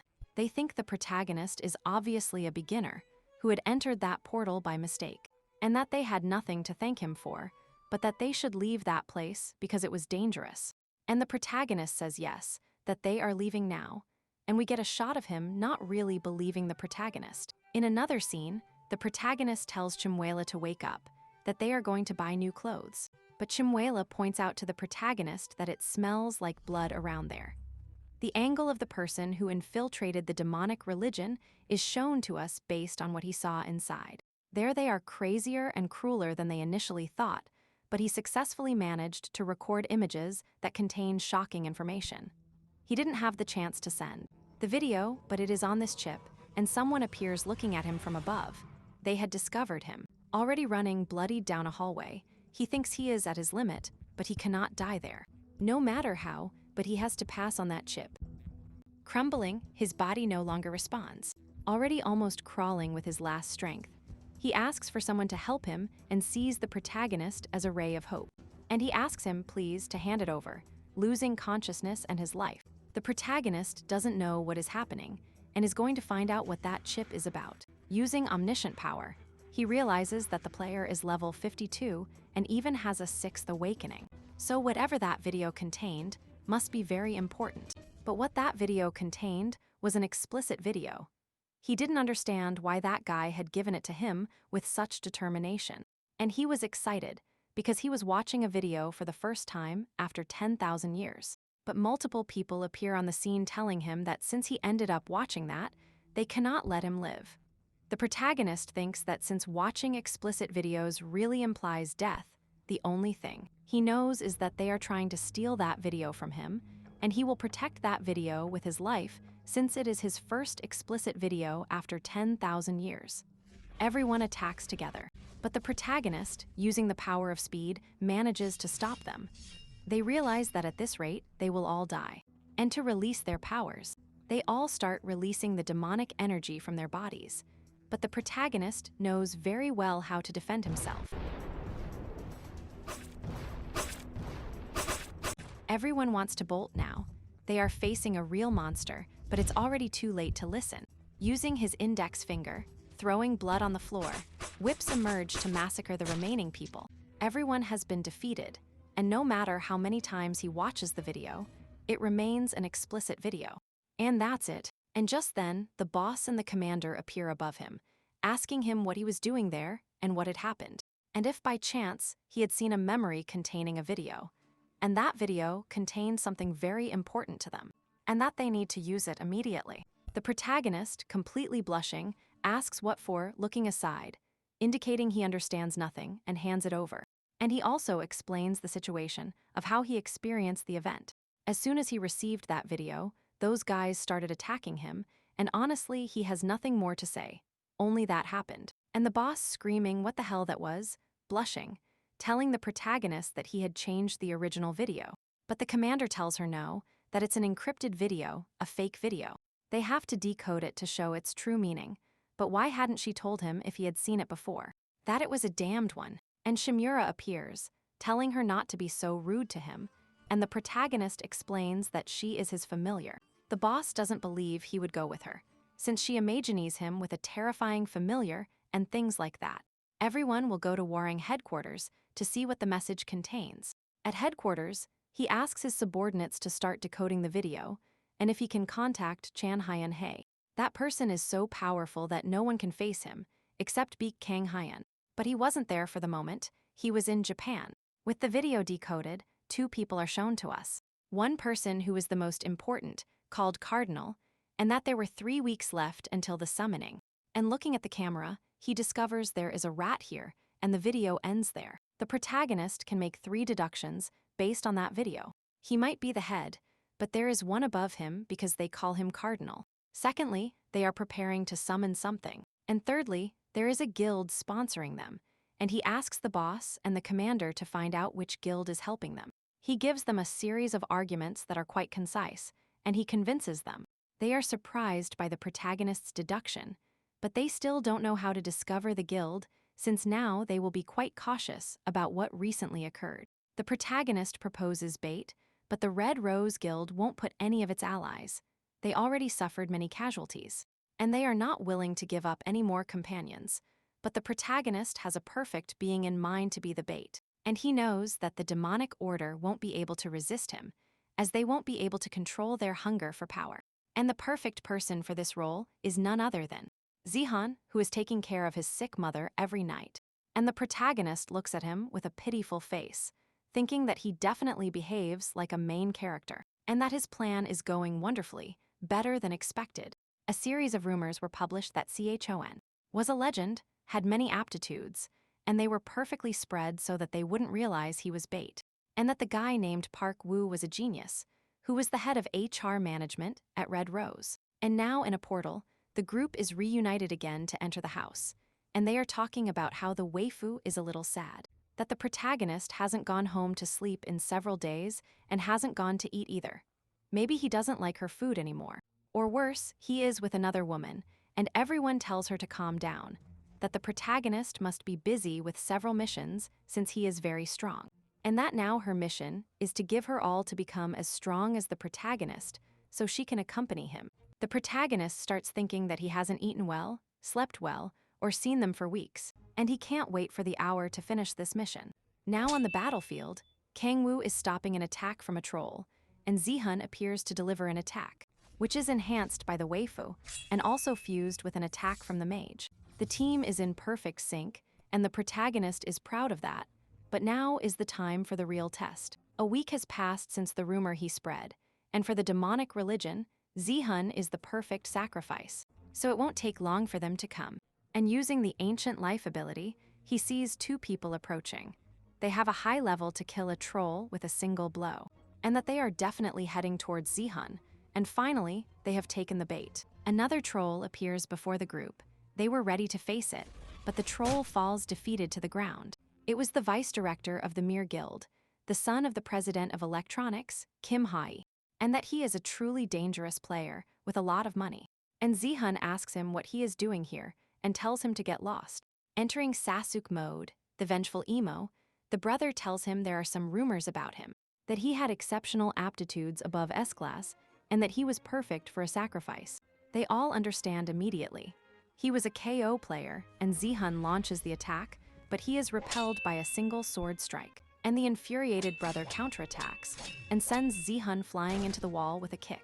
And we are told that the sword the brother is holding has special technology from his company, Mir Electronics, that detects the enemy through a sensor and automatically defends the attack by moving the user's body. And the brother tells him to prostrate himself on the ground, attacking him, but Tiso appears defending him with the shield, which doesn't help much since he has an absolute defense suit, and he sends him flying. But Zihan is prepared to attack. With the waifu's enhanced magic, he tries to attack, using the dragon appearance power. And the brother remembers that he has always been like this, never backing down easily, even if he had no chance of winning in studies. In exercises and even as a player, he always stayed ahead of him, but now none of that matters. As long as he has enough money to use people and power, Zihan's talent didn't matter at all. Replicating Zihan's same technique, he attacks him. And Zihan was at his limit, and not just Zihan, the entire group, and he thinks it's the end. Zihan swore revenge for abandoning his mother and him, but that he can barely protect the people dear to him. And much less will he be able to take revenge, because he is too weak. And a message appears. The protagonist, admiring the scene from afar, finally discovers that the Mir Guild is the culprit, and that he is going to move to put an end to this. But Zihan appears standing with incredible strength, shouting that he wants the strength to protect his loved ones. And he has been given many abilities, but the most important is that he has accepted the power of the celestial god. He attacks again. His power is clearly much greater than before, and the brother's defenses are not working. And he cannot believe it. Strength, speed, he is clearly stronger than him, but why is he losing? And when Zijan is about to deliver the final blow, the guard appears to defend him, who tells him that it is impossible, that he cannot surpass the guild's vice master. And if he continues like this, he will end up losing an arm. And to behave, and he sends him a massive blow which leaves him lying on the floor. And he paraphrases, expressing that the only right the weak have is the right to suffer. And Zihan, amidst tears, remembers that his mother is asking his forgiveness for giving birth. But all he wanted to tell her was that he wanted to thank her, but he won't be able to now because he is too weak. He even involved his group of friends in his death, which truly made him feel it. They are about to deliver the final blow when our test appears, defending him with one hand and telling him that he agreed with his saying. The only right the weak have is the right to suffer, and that from now on, he will let him exercise his right to the fullest extent. Everyone is surprised why the protagonist was there, but he tells them he didn't have time to explain, and to take Zihan away to heal him. The bodyguard launches the attack, telling him he is an arrogant bastard, but the protagonist stops his axe with a single hand. The brother shouts at him that he has to use his demonic energy, that he must sacrifice himself for the Mir Guild, and that it was an order. He accepts and transforms into a giant gargoyle with horns, but the protagonist laughs and says that no matter how big he gets, he will be the winner. And using the iron wall power, he defeats the bodyguard with a single blow.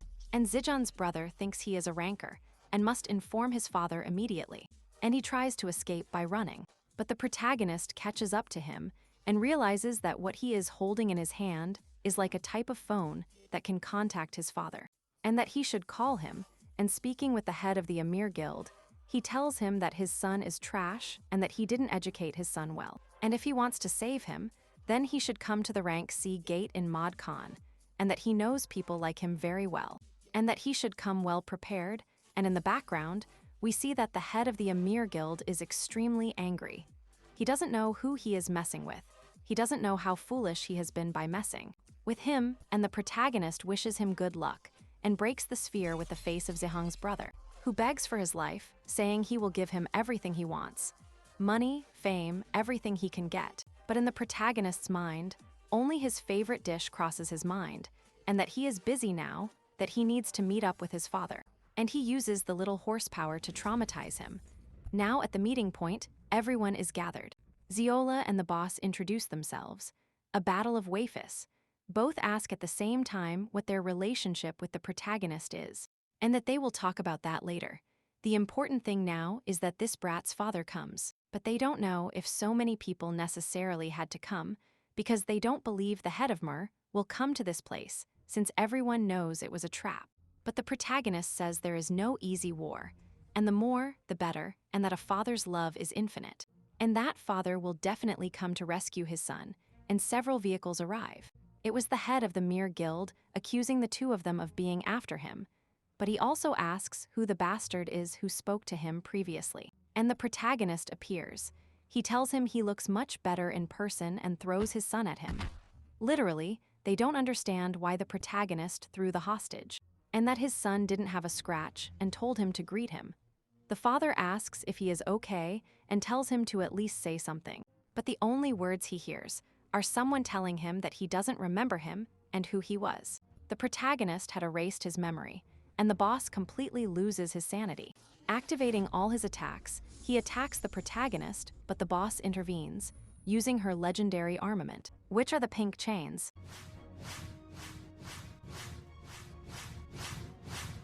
The boss is exposed, but suddenly the commander appears to save her.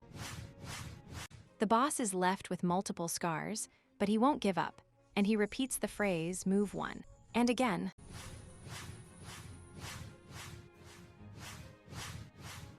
And the boss manages to tie them up with her chains, but it is useless. The boss was too powerful, and he frees himself just by opening his arms, and he looks at the protagonist and runs towards him. But at the moment, he loses all sanity and focuses only on the protagonist. The commander appears, and she stabs him in the back, but he gets up, half dead, to face the protagonist. Throwing a punch without strength, he falls to his knees in front of the protagonist. Now at headquarters, the boss and the protagonist are there. The boss asked him seriously who the hell he is. It's no longer about talent so much as that he is like a real monster. And the protagonist calms her down by telling her that he is of great help, that it suits her to have him as an ally, and that he is going to eradicate the demonic religion. And the boss thinks that she was really creating a tiger, and that it is already too late. She has no choice but to ally with him. Now in a closed room is the boss of Mir, tied up by some bands. They ask him a series of questions, which he refuses to answer. No matter how much they torture him, he wouldn't say absolutely anything. The boss also tries to hit him, but he repeats that he won't say absolutely anything, and the protagonist appears behind them, telling him that then he will have to give the answers to him, but he would never speak, much less to a guy like him. But the protagonist brings up the argument that he could restore his son to normal, and if with that at stake, from now on, he would answer the questions they asked him. He met that man 8 months ago. He has no idea who he is, but he made him an offer. If he supplied him with a series of things, he would make him a demon, and he wanted to be a demon because demons never die, and they always have a thirst for power and will never get tired of living. But the protagonist knows that these are nonsense. It is not a desire to live, but a frightful agony, greater than anything in the world. And the boss accepts that he still doesn't have demonic energy in his being, since to do so, he had to have an adaptability that he hadn't achieved yet, and that what the demonic religion was trying to summon was a devil, and that about a month ago, the dimensional wall had weakened, and that now they could perform that type of summoning, and the protagonist realizes that it was his fault. Maybe he destroyed the Gaia system while returning to Earth, and if that system is destroyed, the devils, the demons, even the people he saw when he summoned the dragon could come to Earth. But he calms down and tells himself that for now, he will only focus on finding the demonic cult. And it is also revealed that more guilds are involved, and we are given a scene of the demonic religion who don't understand why the boss of Mir is acting like this, and that the preparations are ready for the next ritual. It is also revealed that the protagonist will win a reward thanks to how much he has helped them. And Kangwoo finally returns home, hugging Shimuela, asking her forgiveness, telling her he will never abandon her, and that he was working, but he finally finished his mission. And Ciola was also very worried. But she also understood the circumstances the protagonist might be going through, and she had prepared his favorite dish. The next day, they meet at the hospital. Everyone from the group is gathered.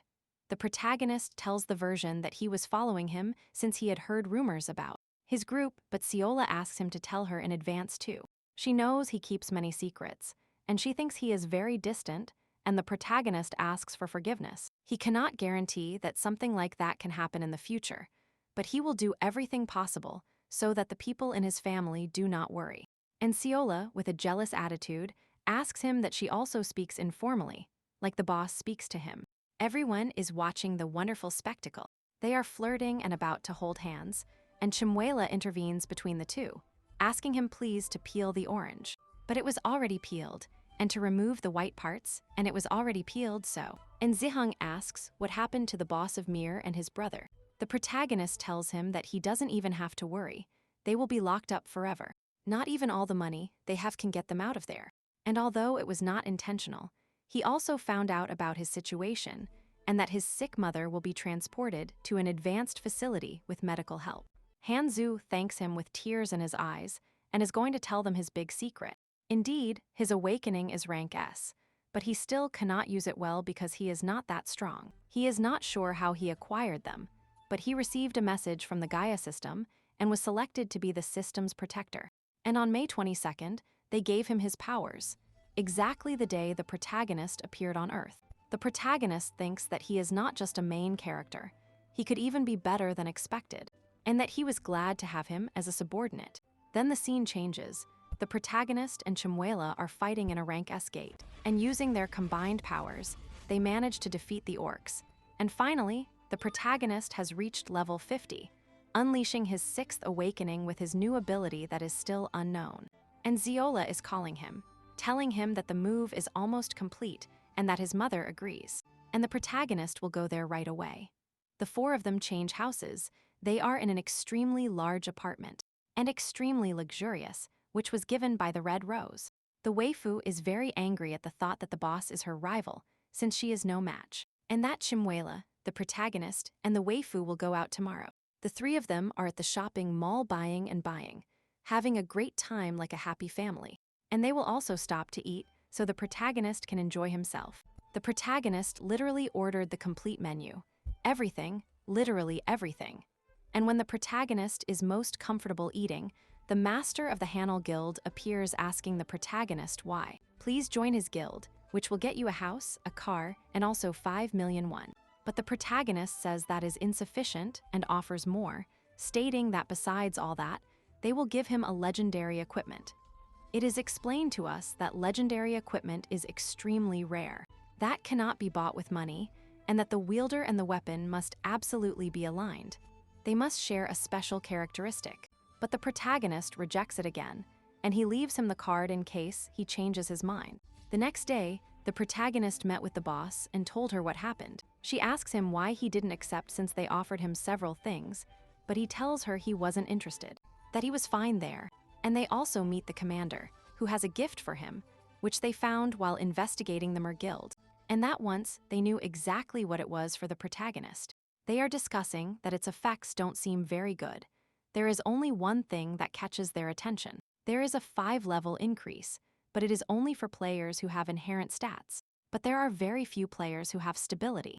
But the protagonist effectively has it. He thanks her since the item adapts perfectly to him, and the black pearl coat recognizes him as its owner. And the demonic energy stats have increased 5 times, and the protagonist thinks that legendary object is really good, and that he loves it, and the boss wants to see how strong the protagonist has become, so they are going to fight. They are in the training room.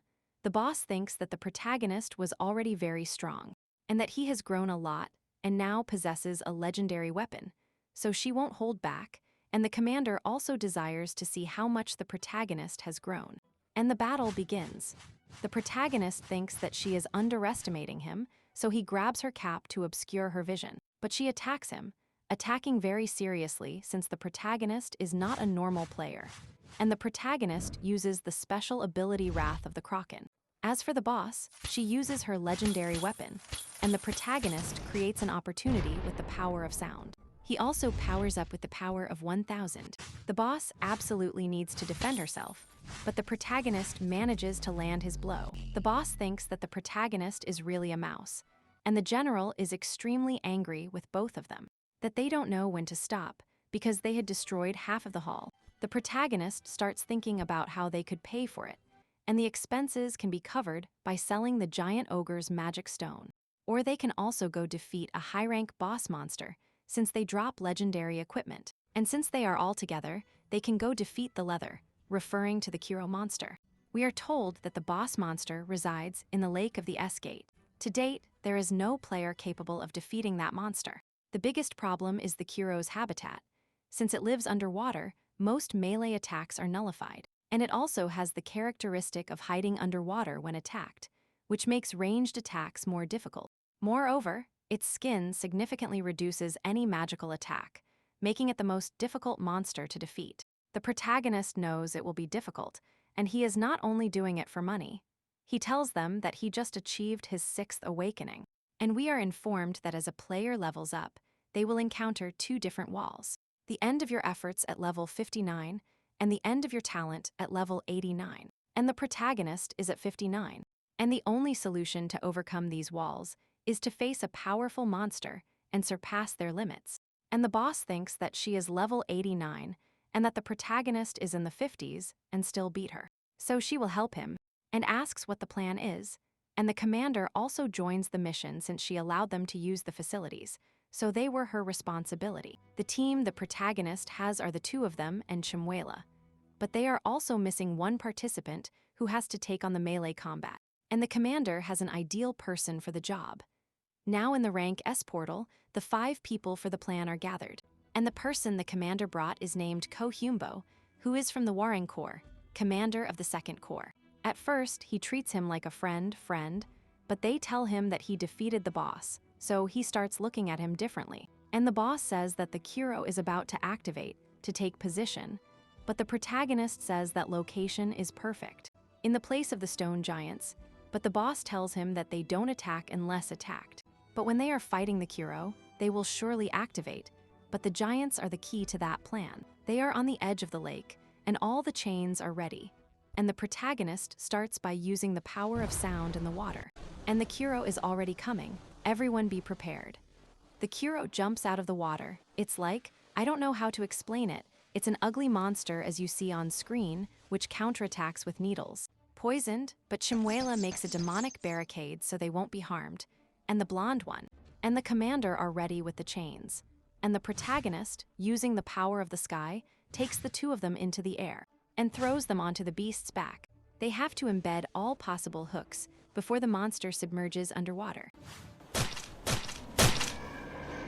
The beast is thinking of fleeing, and everyone grabs onto the chains as best they can. The beast will try to sink as deep as possible, but the protagonist guesses its move and dives into the sea using the power to escape, and the power of destruction to land a blow and prevent it from submerging. The attack worked to prevent it from submerging, but it didn't weaken it for even a second. He needs to wound it significantly, so he looks for a weak spot and finds it, entering the interior of the monster, and all the chains were ready for the plan. The commander and the redhead jump, and the beast gets hit by electroshock from the chains. It was too powerful. Due to the impact, it falls onto the water, and the protagonist manages to exit by piercing the beast's back. And tied in chains, he tells the boss that everything is ready, and the golems were also tied in chains. And the boss starts hitting them to make them move. The monster starts dragging itself to the shore, and the protagonist is already almost without strength. The pressure on the chains is too much, but there is very little left, and he can hold on. But he tells himself that maybe he underestimated the beast. If this continues, the rock giant will collapse before the beast does. So he tells the boss to put spikes on the chains. It doesn't matter if he gets trapped. She uses the special ability secondary chain, which weakens both the protagonist and the monster, but not the stone giants, which barely take damage from abrupt attacks due to their characteristics. And finally, they manage to throw the monster ashore. But the monster is still dangerous and launches an attack at Chimuela, who is repelled by the commander. And now everyone will launch the attack. The commander and the redhead jump first, making the cut. Then the boss uses her legendary weapon. But the beast keeps defending itself, and the protagonist says it won't be an easy fight just because it's out of the water. After all, it is an S-grade boss monster, and it teleports to a place that has 3 gates, but that he won't open the gates yet. He just needs to drink some water and returns to the present, using the power of infernal fire. He uses the special effect Wrath of Kraken, and adds the magic power stat, increased 5 times from his legendary weapon, injecting all his magical power into his black spear, creating the key Boo ability and telling everyone to step aside. And he manages to defeat the beast, successfully combining the 3 powers, and the condition for extreme doll delay is fulfilled. He knows that was exhausting, but he still has a long way to go. He needs more and more power. They didn't know the protagonist was so strong, asking him what he had done and why he hadn't used that ability before. The protagonist thought they should see how his hand was. It was only trembling. It wasn't an ability he could use gradually, and so they flattered him again and again. However, he felt a doubt. Now that he thought about it, the status window hadn't appeared, and the monster behind him began to get up. They wonder what the hell was going on. The protagonist clarifies to them that it wasn't over yet. They had to check their status windows, and indeed, in them, there was no guarantee that the monster had died. But that couldn't be. Even with his power, he could defeat a demon from the 7th hell. He wonders how it was possible, and it screams and starts transforming. Tentacles came out of it, screaming again and again. They wonder what was happening. That was supposed to be the second assault, but the demon was fleeing. The girl threw her chain toward the monster, and she threw the chain toward her friends so it couldn't escape. The protagonist cursed the situation. He had used 3 of his powers. The Wrath of the Kraken buff had ended.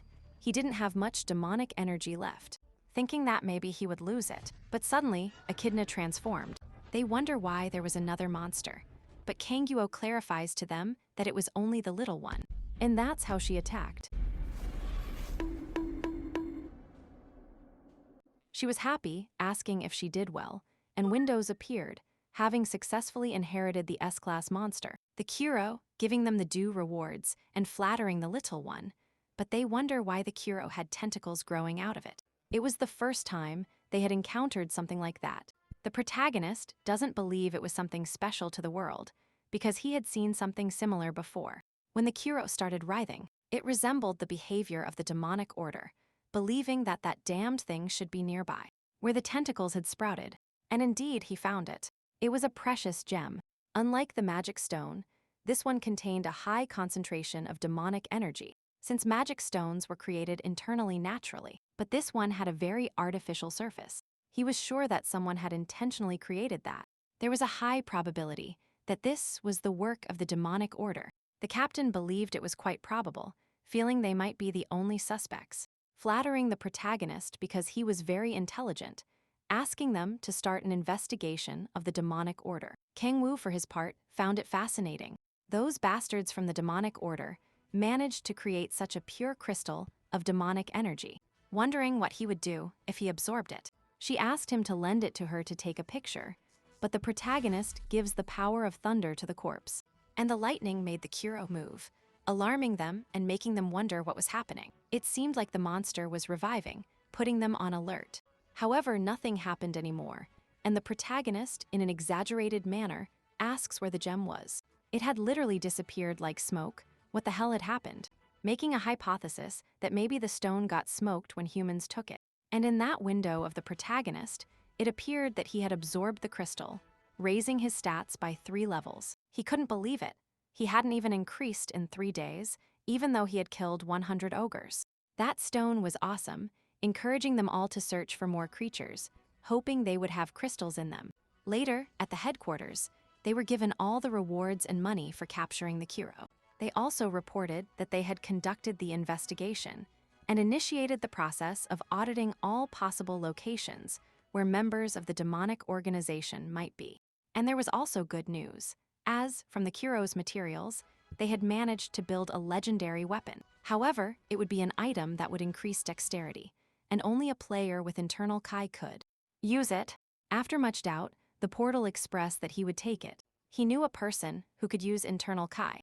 Elsewhere, the group was advancing, believing they were doing very well in the rank B portal. but he asks everyone to stop. Something huge was approaching, and a minotaur appeared. They couldn't believe it. Those creatures shouldn't be there, but this one is killed by another minotaur. And an abnormally large mass of demonic energy emanated from it. Tiso placed himself in front as a shield, but the attack was too strong. That being was different from a normal minotaur. They had to face him with everything they had. Yumbai conjured and attacked with her lightning. Zihang drew the minotaur's attention. The girl gave Tiso a buff to invest him. And the second protagonist attacked from behind. Cloud annihilation. That was a very good teamwork. They praised each other for the great job they had done. And they wondered what that monster was doing there, and even more so, why it was so strong. And Zihang realized something, a hidden power. Later, the protagonist was given a sword, believing it was a very good weapon, and they also thanked him for creating a legendary weapon. It was one of a kind. She believed it was true. She also expressed that he should treat her as an equal since they had known each other for a long time. That's why there was more trust, and the protagonist accepted. And he also asked what they had found out about the demonic order, but they hadn't had any backup, even though the core members were working very hard. Moreover, they had hunted many monsters, but there were no crystals. The protagonist didn't understand. It was very strange. It was impossible that the demonic order had planted only one crystal in the creatures, wondering if he was mistaken. Elsewhere, the leader asks what happened to the Kuro and who defeated it. They said they were trying to find out, and had gone to check the progress of the erosion of the demonic crystal. But only traces of a battle remained, and the crystal had been taken. This angered him, punishing them for their incompetence, asking what was happening with the other monsters. They were checking that right now. Most were fine, they didn't think they had noticed their plan. He accepted and cursed. The Kuro was a monster that hadn't been defeated in the last 5 years, but of all time, it was defeated in that time, wondering what situation that was. And they also told him that due to that incident, his plans had been significantly delayed. He fell silent and thought that maybe they should use the other method. Those present were surprised. If that plan was carried out, the consequences would be very big, and the risk of liability was too wide. He calmed them down. He wasn't saying to proceed immediately, he just wanted to test something. They doubted him again. If they used that method, the world qualifiers wouldn't stand by idly. But he called them out. What about the world qualifiers? Did they really think he was afraid of them, and that's why he should play it safe? They felt a terrifying killing intent, apologized. He calmed down and asked if they had any demonic crystals left. Upon seeing the affirmation, he asked them to plant them on another monster as soon as possible. If the plan was delayed further, they wouldn't be safe anymore. And after that, they wonder who the person was that defeated the Kuro. They said it had to be the leader of the Red Rose Guild. He cursed her. If she kept interfering with them, she would pay the consequences. That's why they had to make their move. They asked if they should capture her, because she was too powerful for their soldiers. But they denied it. The target wasn't her. It was a rookie she always protected. It was an arrogant bastard named Kanwo. They should capture him and bring him as a hostage. Later, at the Rank B gate, they were happy about their achievements, and the protagonist appeared, greeting them all, thinking a long time had passed since he saw them, feeling they looked very mature as a group, and they were already at Rank B. They thanked him and asked why he was visiting, and it was because he had a gift. Everyone thought it was for Ziola, but it was for Zihan, a legendary equipment that only someone like him could use. Tizo felt very jealous, and the boy denied it. He wasn't worthy of having something like that. But the protagonist expressed that he decided if he had the right, or not, as he was going to go very far and become very powerful in the future. In a few years, he would be of great help as a comrade, so he must accept it. He gave him the most sincere thanks he could give, giving him awkward words, even reciting a type of poem for the prota. Holding his hand, he believes he will live only to serve him and meet his expectations, also giving him a gift.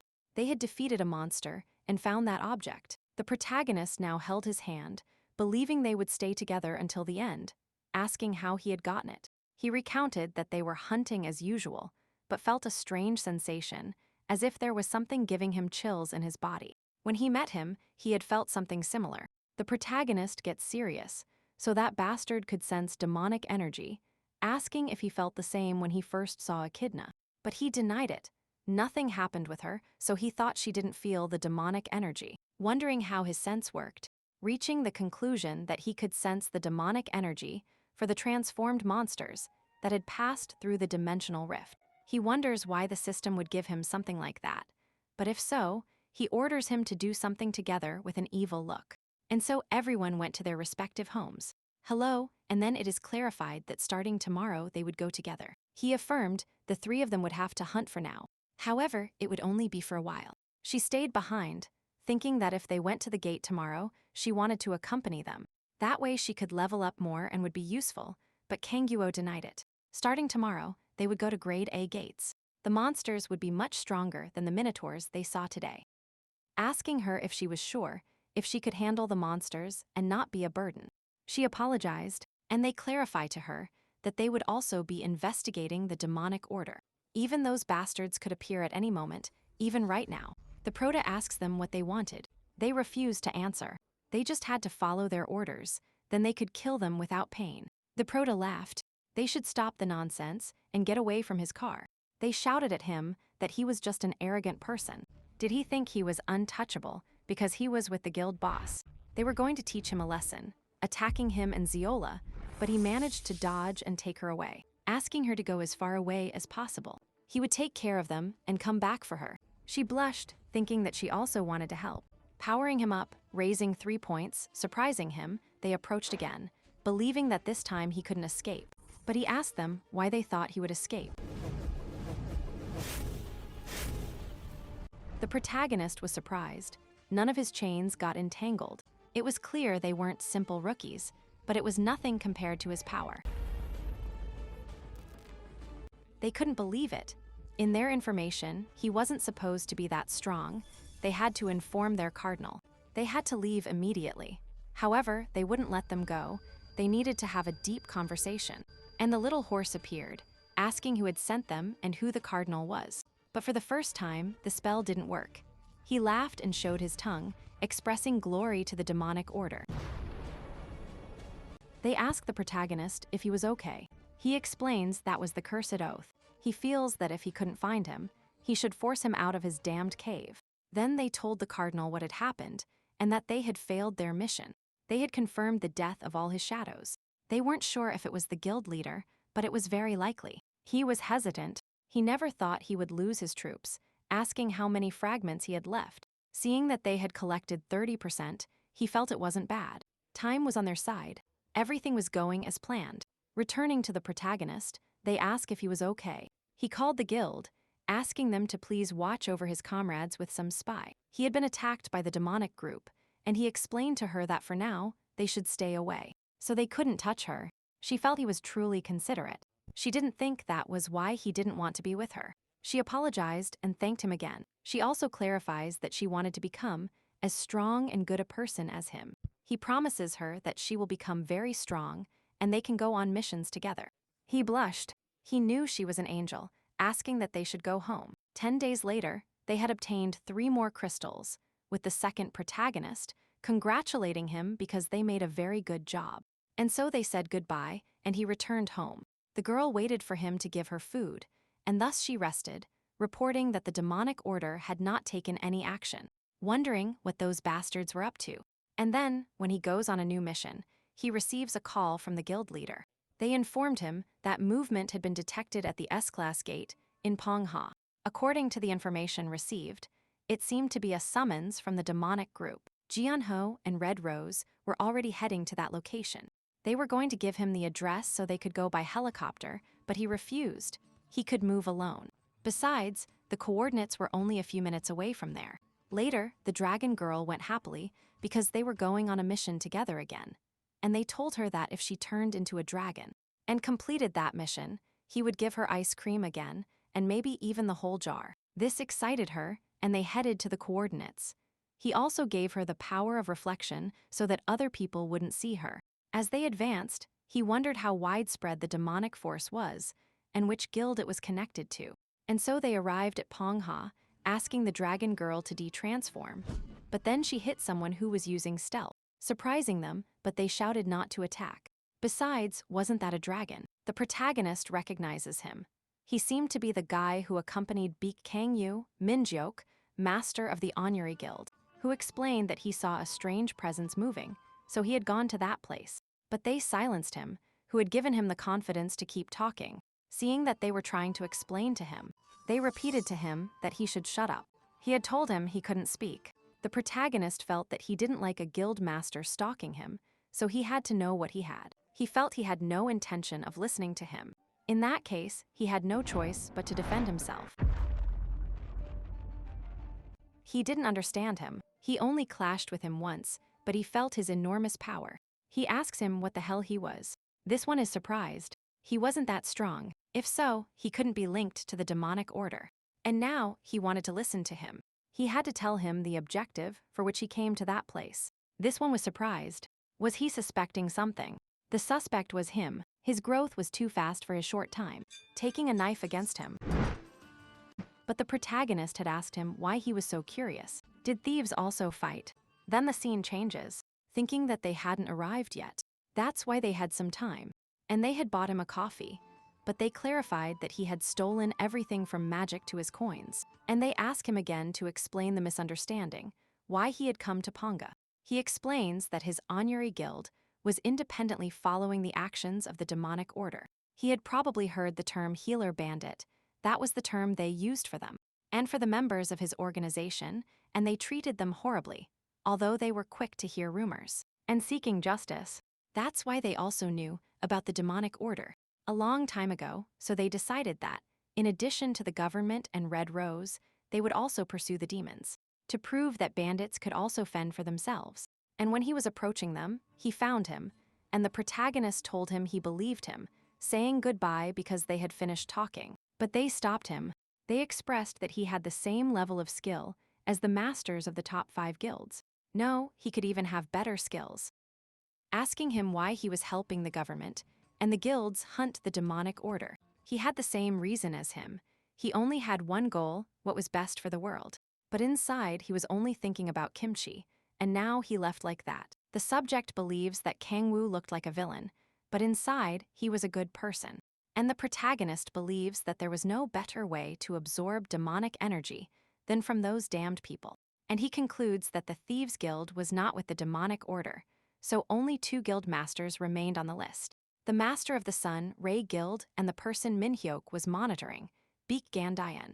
From the Hanel Guild, at the demon's base, they were asked if they were ready. The ritual was their first step towards the grand plan. Failure was unacceptable. They had to ensure success. That's why they had to give glory to the demonic order. And they asked their subordinates if they had spread the sacrifice blood well, believing that was the most important thing. They couldn't fail due to insufficient blood. Given the circumstances, he believed he lacked some, demanding that he come forward. When he asked what was wrong, he was stabbed in the heart. The others asked him what was wrong with him, why he was doing that, and with a maniacal face, he asked them to lend him their blood. Not a drop could be missing. They had to do it for demonic glory, thinking that now it would be enough. You are Shakar Javi Kalar. Then the protagonist arrived at the portal, asking if they could enter now. She was surprised because he had actually arrived on time, but they informed them that the situation inside was not good. They believed that agents of the demonic order were hiding inside the gate caves. And there were so many caves in the gate that it would be almost impossible to catch them. And the blonde one arrived, believing that everyone was there, feeling that a long time had passed since they last saw each other. And Echidna informed the protagonist that there was a lot of blood smell in that gate, and inside they expressed that it was all a success. They had been waiting for him. He had to hurry and show his greatness. The demon of the 7th hell asks him who called him. He knelt and expressed that this mere mortal was greeting him. He had summoned him because he wanted blood and massacre towards the pathetic mortals. He had to guide them with his infinite power towards eternity. If he could destroy them all, he would swear allegiance. And then, someone was spying on them, expressing to the commander that they should hurry. He was exploring the caves, but an unexpected situation had happened. However, the transmission was cut off, believing they should go immediately. Moreover, it seemed they had no plans to hide even the smell of blood. It was clear that something bad was going to happen. Inside the rank S gate, a demon rose among the rocks. Laughing, he felt he could treat them as sacrifices for his slaughter. They shouldn't be afraid of him.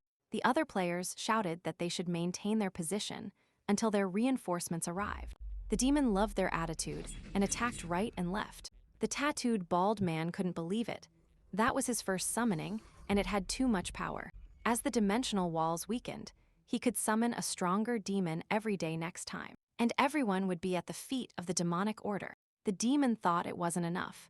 They needed to get closer, but the commander was tired of seeing his players die. So he launched himself against him, but they expressed that it was ridiculous. Attacking him back, she asked her commander not to act so recklessly, and thus he calmed down, and he devised a plan with his subordinates, thinking that if they all joined forces, they could defeat him. Even the commanders also joined his plan. The only one who was distant was Kangwoo. The tattooed bald man asked him to hurry up and show his omnipotence against those damned mortals. He affirmed it. He was going to do it anyway, even if he didn't tell him, shouting at them that there was nothing they could do against him. They should simply accept their death. He was about to say something more, but he saw that subject, the protagonist, starting to stutter, realizing he was screwed. He wonders why it had to be a real demon, since we remember that the protagonist had reached the 9th hell, and he had defeated all the monsters and managed to become the Demon King, and this one let out a scream to the sky. He wonders why that guy was there. Kangwoo doesn't understand why he had to summon a demon that recognized him, and this one asked him to cancel his summoning. He didn't want to face that monster. He wanted to return to hell. The cardinal tried to calm him down. They were just mere mortals. He started to tremble. Was he saying he was weak? He shouted at him that he knew nothing. He was a stupid bastard. Didn't he know who the Demon King was? The forces think it was time to attack, but Kangwoo stops them. They should leave it to him. It seemed a misunderstanding was occurring, and they should take advantage of it. And thus, he headed towards the demon. He also spoke to him telepathically, asking him that from now on, he should only respond by mind.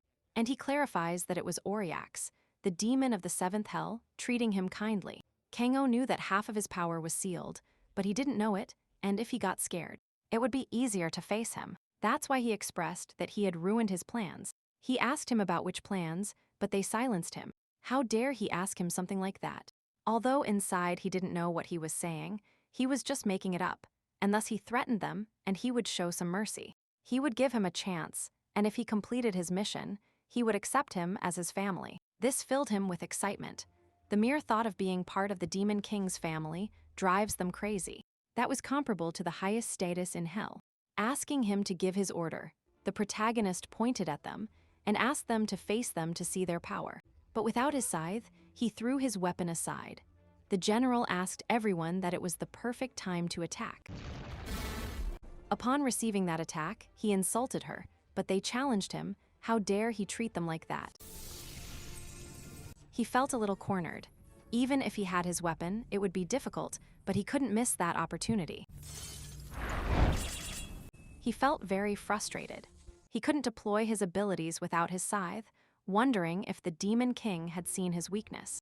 And he wonders about him why he was behind him, and a scythe blow hits him from behind. Kangwoo asked him not to hit, but it was necessary. Receiving the bonus, experience, and since he had a level restriction, everything accumulated. Elsewhere, someone cursed him. The protagonist assumes that was the barrier for level 59. They ask him what the hell happened to the demon, but they told them that everything had gone well. He had already been killed, and he used the power of gluttony, leveling up 3 more times. They also asked him what they would do with the bald man, believing that his organization could take care of him. Seeing him speak, he asked him to remain silent. He didn't plan to let him go unharmed for everything he did to his forces, and thus he would transfer him to his helicopter. He cursed. He never thought he would be captured by someone as low as them. He doesn't know what happened to the demon. He completely changed from one moment to the next, but he had one alternative left. Kangwoo asked him to stay away from that bastard, and he began to vomit blood and irreversibly transformed into a monster. She expressed that she would take care of it using her blood chains, throwing them into the sky and impacting the ground. But there was no one left at the location. She cursed. At this rate, she would never catch the leader of the demonic order, believing she should have knocked him out instead of trying to capture him. But they calmed her down. She was doing things right. She shouldn't rush. As long as the demonic order is loose, they have opportunities to catch them. And a window appeared to the protagonist. He had obtained the final clue condition for the demonic delay. In another place, they congratulated him on the successful summoning. They promised to support him to get the best results, and then they could officially start their plans. He didn't feel good. He couldn't believe that a summoned demon would die so easily, wondering why the demon lost so pathetically. Wondering if it was because of that guy who attacked him in the end, they clarified that the strongest person was the general. But the demon behaved abnormally when he saw Kanguo, wondering who he really was. Furthermore, they informed him that they had bad news. A world-class ranked fighter, Fujimoto Ryoma, was in contact with the Japanese government and was showing signs of making a move. This infuriates him, and he murders him immediately. Alone, he babbled bad news, as if nothing mattered. They lost crystals, they lost beasts, their demons were crushed like insects. And now that idiot was after them, so they had to suspend all their plans and go directly to the other method. He asked him for sanity. If they did that, the whole world would turn against them, but they kicked him. It didn't matter. He wouldn't repeat it again. They had to prepare everything. A few days later, at the Uru station, people were surprised because a gate had appeared. Then the protagonist is extremely bored. He never thought it would be so peaceful. Since that incident, the demonic order had not shown any sign of life. That's why he always had to gather crystals with him, but they called him. It was Jianhu. It was a warning message. A system window had appeared. They had to head immediately to the Isu station. In it, monsters were coming out of the rift. It was all chaos. People were trying to flee. And then, this slime trips over the only stone for miles, hugging his mother, thinking they were going to die. But the hero, Zihang, asked them to stay behind him, although he didn't understand why all the monsters gave off demonic energy, but also human. Moreover, they were strong and outside the gate. People felt relieved. Player Zijan had appeared, and Zijan remembers what the protagonist told him, that human bodies, when receiving demonic energy, would start to transform after they died. So if he wanted to save the remaining people, he had to finish them all off. That's why he jumped towards them, and a new quest appeared in the window. He had to take care of the 2798 demons that were there. This infuriates him, so they had turned almost 3,000 humans. He feels there was no time to think. He just had to kill. After finishing his attack, he doesn't know if it would work. He had attacked with everything, but demons kept appearing from the rift. He doesn't know if he could do it alone. However, they shouted to him that they had arrived to support him. He asks them how they arrived so quickly. And this was due to magic, and they asked him where Kanguo was. He, with his head down, explains that he was inside the rift, and inside the portal. The white-haired man killed everyone present, and upon seeing him, asked if he had heard the news. That's why he should have been there.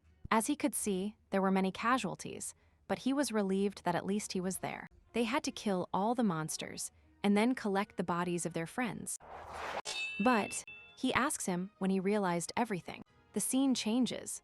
The protagonist gave orders to Zihan, and upon entering the place, he felt that the demonic order bastard who did that was probably still there. And with so many people dying, there was no way he would lose that valuable demonic energy that could be created. He had to find him, using the observer's power, trying to see every inch of the place. And he found someone, but this one was defeating the demons. It was Minuko. He was fast, and he had even arrived before him, and since he had to know what was happening, he was going to follow him, who was thinking that if the information was correct, he would be in that place. But he was surprised. Was that bastard the one using demonic energy? But this one looked at him, knowing that he could discover him, approaching and grabbing his neck. He expressed that evil power had many benefits. It could even detect him, feeling that he was a mere idiot playing hero, getting carried away by that damned thought. But he laughed. He must feel the same. He was angry about defeating Fujimoto and failing to become a world ranker. That's why he behaved like a child. This makes him furious, and he breaks his neck, believing he should have killed him slowly to drain the energy. But he had gotten angry, and the protagonist appeared there, returning to the present. Kanguo had no time to talk to someone who wasn't worth it. That's why they just had to fight. He laughed, and they would finish this quickly. He is surprised. He was stronger than he thought. Kanwo feels it was pathetic. He had to use tricks like those to get close. At that moment, he understood. The person responsible for ruining all his plans was not the rankers. It was him asking who he really was. The protagonist asked him what he was talking about, but they clarified that the whole time they thought it was Jonghu. Definitely, she was strong, among the best in the nation, but that was all. In contrast, he was a totally strange specimen, so he asked him again who the hell he was. Kang Woo smiled. As he had said, he didn't have time to talk to him. Beak nodded, assuming he should forcibly extract the information, transforming his hands. He started to laugh. He was in that state again. That's why it was a good occasion to test his new strength, summoning him, because he had gathered enough crystals for his summoning. Kang Woo was surprised. The shape of the fragments had changed, and all the demonic energy was heading towards that bastard. He asked him to hurry.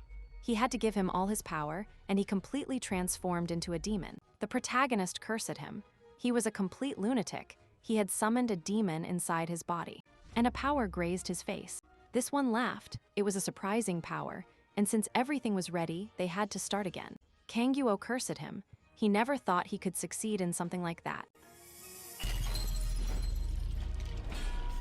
Upon dodging him, he expressed that he was going to end all that in a few minutes.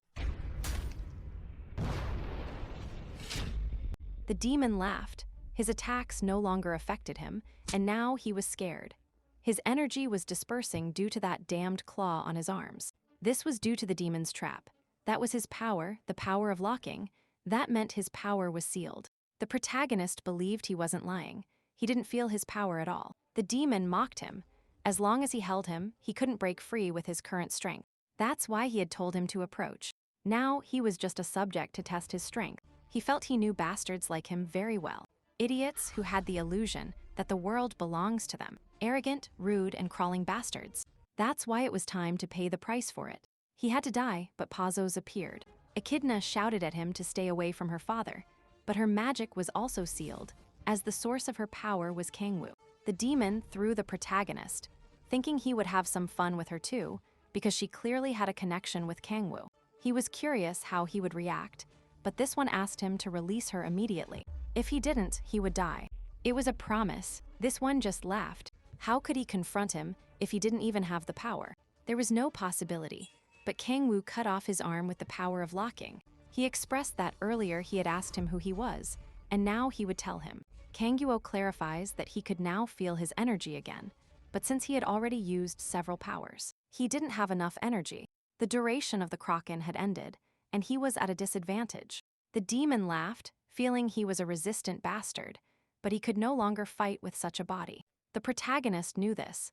He didn't want to use that method, but he had no other choice. The power that is most suitable for him, and the doors of gluttony combined perfectly with it. And for this time, he would open Myriad Demon Place first gate. He doesn't understand what that appearance was. It was something terrifying, attacking him with everything he had. He smiled. He wasn't as strong as he expected. He had scared him for a moment, but the protagonist began to regenerate, and the demon's body slowly began to be consumed by gluttony, causing him unimaginable pain. This one was transported to the abyss, asking the demon to help him, demanding that he get him out of that place. This one answered him. It was a complicated situation. He himself would see the bastard who sent him there. He had to allow him to enter his consciousness, but if things went wrong, he could lose his body. This one accepted. He had no other way to get out of there. And upon taking possession of Ibi Kangwoo's body, he began to scream why he was so stupid to fight against that monster. He should have chosen some demon prince or some devil. This one doesn't understand him. Was that idiot as strong as the demon prince? But they shouted at him that he was an idiot. He wasn't even comparable to the 7 princes, because all of them had been defeated by the demon king. He cannot believe this. Was Kangwoo demon king? It was impossible. He could never have thought of something like that. Someone like that couldn't be on Earth, repeating that it was a lie over and over again, while he was being devoured by gluttony. Meanwhile, the protagonist was in a kind of sea, wondering what was happening. He doesn't remember anything, not even who he is, and he sees gluttony and the subject going to the bottom of the sea, feeling that he needed to get out of there. But he wonders why. He doesn't even remember who he is. He doesn't know why he was fighting, while gluttony dragged him toward the depths, feeling that he just had to give up. But his name resonated in the sea. Gritting his teeth, he cursed at himself. He had to keep fighting. He had to keep fighting until he had no strength left. and so they cried because he had finally awakened, expressing that he was okay now. In moments like those, he had to risk in order to live. Echidna asked him not to joke. He was supposed to have promised her never to leave her alone again, complaining to him again and again. Kangwoo feels that maybe he exaggerated. Opening a gate is using the energy of hell. Normally, he never used that power in the past, so he would be more careful in the future. But for now, he had a very good present, and he would protect what he had around him, giving him the reward for defeating the demon of the 8th circle, the infernal demon Amjujas, finally surpassing level 100, reaching level 103.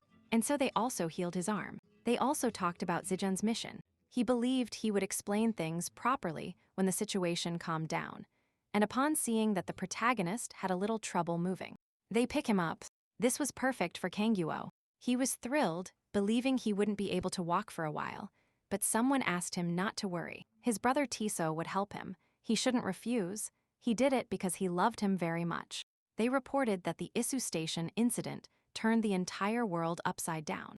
It was the first incident of the demonic order in which their existence in the world was revealed, because before that they had lived in the shadows. Due to that incident, it became the turning point for the demonic order to stop hiding their identity. Then, 3 days after the incident, the protagonist was just waking up from his 3-day sleep, believing that his body was much better. And so they were happy because he finally woke up. And they told him that Rose had been there because she was worried about him and had come to see him for 2 days. She only said it was because she had bought a house nearby and was passing by. Ziola asks him if he shouldn't rest a little longer, but he was fine. They shouldn't worry about him. And they also told him that while he was sleeping, Hanel's guild had dissolved. Meanwhile, the members of the demonic order had been captured by her. After interrogating them, all had turned into monsters, but more than that, there was no movement from them. But new reports were arriving from all over the world. There was no country that had shown itself as openly as Korea. And so Kangwoo took a look at the news, and all of it talked about the demonic organization and the hero Zijun, who was the one who had defeated them. She asked him what he would do now. His mission was complete, but the protagonist denied it. He wouldn't finish his mission until he had cleaned up every last crumb of them. He also tells her about a world-ranked fighter. He had come to Korea. It was the Chinese Guild of the Celestial Sword Sect. An article said they had come to recruit Sihan, Kangwoo. Now that he thought about it, he knew the dimensional rift was weakening little by little. He couldn't predict what strange methods the demonic order would use. He couldn't even imagine how someone would summon a demon inside a body.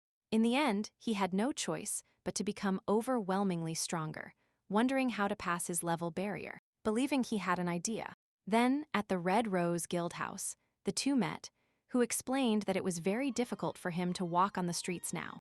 Moreover, everything was because they had given the credit to him instead of Kangwoo. But the protagonist didn't care about that. He didn't like the attention. And besides, he had called him because he wanted to learn martial arts. And so the classes began. He had to choose a primary weapon. Then he taught him a series of words incomprehensible to anyone, expressing that it was easy, and he should do it like this. And so the protagonist tried to recreate it, failing on the first try, on the second, on the third. In all subsequent attempts, Sihun asked him not to give up. He should be able to, since it only took him 2 days to learn it. This was clear because it was made for that. And seeing his disappointment, he asked him to learn meditation then. Kangwoo was interested in that. He was using his internal strength. He thought he could do it too. And he was going to try, activating his internal demonic power, gathering it, and managing to form a demonic essence crystal. He was surprised and told him he loved him very much. He had finally met the last condition for the delay. Although it seemed to be the same crystal as the demonic orders, the integrated power was different. He wanted to test his new power. This surprised him. He was using mental techniques, and Kangwoo reported that he had used about 1/3 of the demonic crystal. Sun Ho thought it was incredible. He only saw it once, and now he could already implement it, thinking it had been very good practice. That's why they had to practice more, but he challenged him. He couldn't do that. If he didn't sit while using it, something would happen to him, but nothing happened to the protagonist. Standing up should cause energy deviations, but it was very easy for the protagonist. And compared to the Hell Palace, it was easy to concentrate, believing they should go to an S-rank gate next time.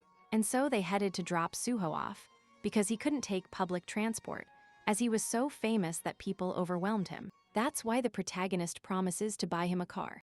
Moreover, a vehicle was nothing compared to what he had taught him. But upon arriving at his house, some subjects were at the entrance. They asked them who they were, and they said they were the third leader of their squad from the Celestial Gate Guild, Namgan. The emperor wanted to see the sword dragon. That's why they had to follow him. Zihang was surprised. Was he talking about the sword emperor? But they got angry. They couldn't say his name so recklessly. That's why they had to follow him in silence. The plane was waiting for them. Kang Yuo asked for a side, as that bastard hadn't learned Korean correctly. He shouldn't use informal words with people he didn't know. Seeing them ask Clara who he was, that he was the older brother, he asked him to leave. He had no interest in him, but if he didn't step aside, he would have to force him. Si-hun got angry, shouting that he couldn't treat him that way, offering him a fight. He knew that his emperor had told him to bring him as respectfully as possible, but it wouldn't be possible anymore. However, they whispered in his ear not to dare draw his sword. If he drew it, he wouldn't walk back. He doesn't understand. He was being pressured just by his presence, delivering an air slash, asking how he dared to give him orders, asking his subordinates to attack. But before he finished speaking, his wrist was gripped so tightly that he realized the difference in levels. Kang Woo felt that everything was going to end badly, so they should go eat to discuss better. Then they were all beat, believing it was all a misunderstanding. They should eat to talk better, but the idiot ends up insulting the kimchi. Then, he reported that that person had told them that if they wanted to meet him, they should go to Korea in person. He apologized for his state, because he never thought that subject would be so strong. Moreover, they never thought he would react like that because of the food. And he started to laugh, thinking it was funny, but he couldn't tolerate it. He was exiled from his guild. If a person didn't have the status of a martial artist, they no longer belonged there. The woman asked her father if he planned to go to Korea. He nodded. If they had invited him, he should attend. Then a week had passed since that incident with the sword sect. Until now, he could only concentrate his demonic energy through the mental technique, while sleeping, when eating, even when breathing. In that way, he could create a larger crystal, almost the size of his fist. He had better results, but he still hadn't reached the final condition for the delay. But he felt he would achieve it someday. And he asked them if everyone was ready. If so, they should begin. They had to find one who was far away from their group. And so they found one. Echidna had to go first. Now the whole group had to go. Tiso appeared, then Ziola and the mage cast their spells. While he was immobilized, Suho attacked him with his best technique. And so they defeated an S-rank giant ogre, feeling that everyone had improved a lot, especially that perfect being, but because of the noise. The others came stalking them, but this time Kang Yuo would take care of everything. And behind the bodies, they thought it had taken them a long time to find them. They were delighted to meet them. His name was Chen Muhin, from the Celestial Sword Sect. He apologized for the previous inconvenience, asking him to translate what he had said. But Kang Woo calmed him down. He knew how to speak their language, due to his communication power, and accepted his apologies. And he repeated his apologies, bowing his head as a sign of respect. This surprises everyone. A leader was apologizing and bowing his head. Kang Woo felt he knew how to manage situations. In fact, he felt it was a very good opportunity, wanting to annoy him. But he remained very calm, resigning himself, as it would be a loss to deny a possible ally. That's why he would listen to him. He wanted to know why he was there. Seeing that they wanted to see Si-hun, he asked why. That was because they wanted to check if he had learned the martial arts dragon of the martial god, since it is mentioned that Chidna could also understand the language with her power. And they asked her if she could pass on that spell, and she affirmed, making everyone able to understand the language. He laughed. It was great. He had completely stolen that subject's job, and so he repeated his question about martial arts, since he couldn't know that technique, as only descendants should inherit them. The protagonist realizes that his sect was from before the time of the players, believing they were innate fighters. Asking what happened to Si-hun, he knew his ancient technique. They were going to kill him so that no one else would find out, but he let out a laugh. He had read too many Murin novels. He would just like to negotiate. The secret martial arts of his clan were diffused over the years, and he had seen a video that this child had the most perfect technique he had ever seen. Moreover, if he helped him, he would teach him martial arts. The protagonist asks him what he was thinking. He believed he wanted to become very strong so that what he saw wouldn't happen again. That's why he accepted, and the protagonist asked him to go talk then, speaking kindly to him. Then they go to his hotel, happy because everything had gone well, and the girl also agreed. Moreover, she had also developed an interest in that man. This completely surprises him. She always said she would only be interested in a man when he was stronger than her, believing that maybe that sword boy could do it, feeling that he was a good boy, believing that the sword dragon had also awakened her interest, but she denied it. It wasn't him, but Kangwo. He had an arrogant attitude and a strange power within him. She had never experienced such admiration before. This annoyed her. She knew he was strong, but the sword dragon would surpass him soon. She felt bad for him, but he wasn't a worthy son-in-law, believing she needed to do something so her daughter would realize it. That's why they would go see that subject immediately and test how strong he was. The next day, at the Red House Guild House, the protagonist asked him what he was saying. He affirmed that's right, he wanted to fight him. He wanted to test his skills for himself. Of course, he wasn't asking for something without offering anything in return, as he would try to help him in the future. Kangwoo felt it was a very good opportunity to test the demonic crystal, because his opponent would be a world-ranked fighter. Believing it wasn't a bad offer, they should start immediately then, asking him to entertain him a little.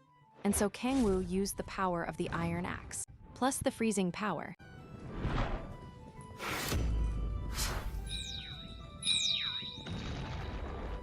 The protagonist felt that had been dangerous. Definitely the crystal was strong.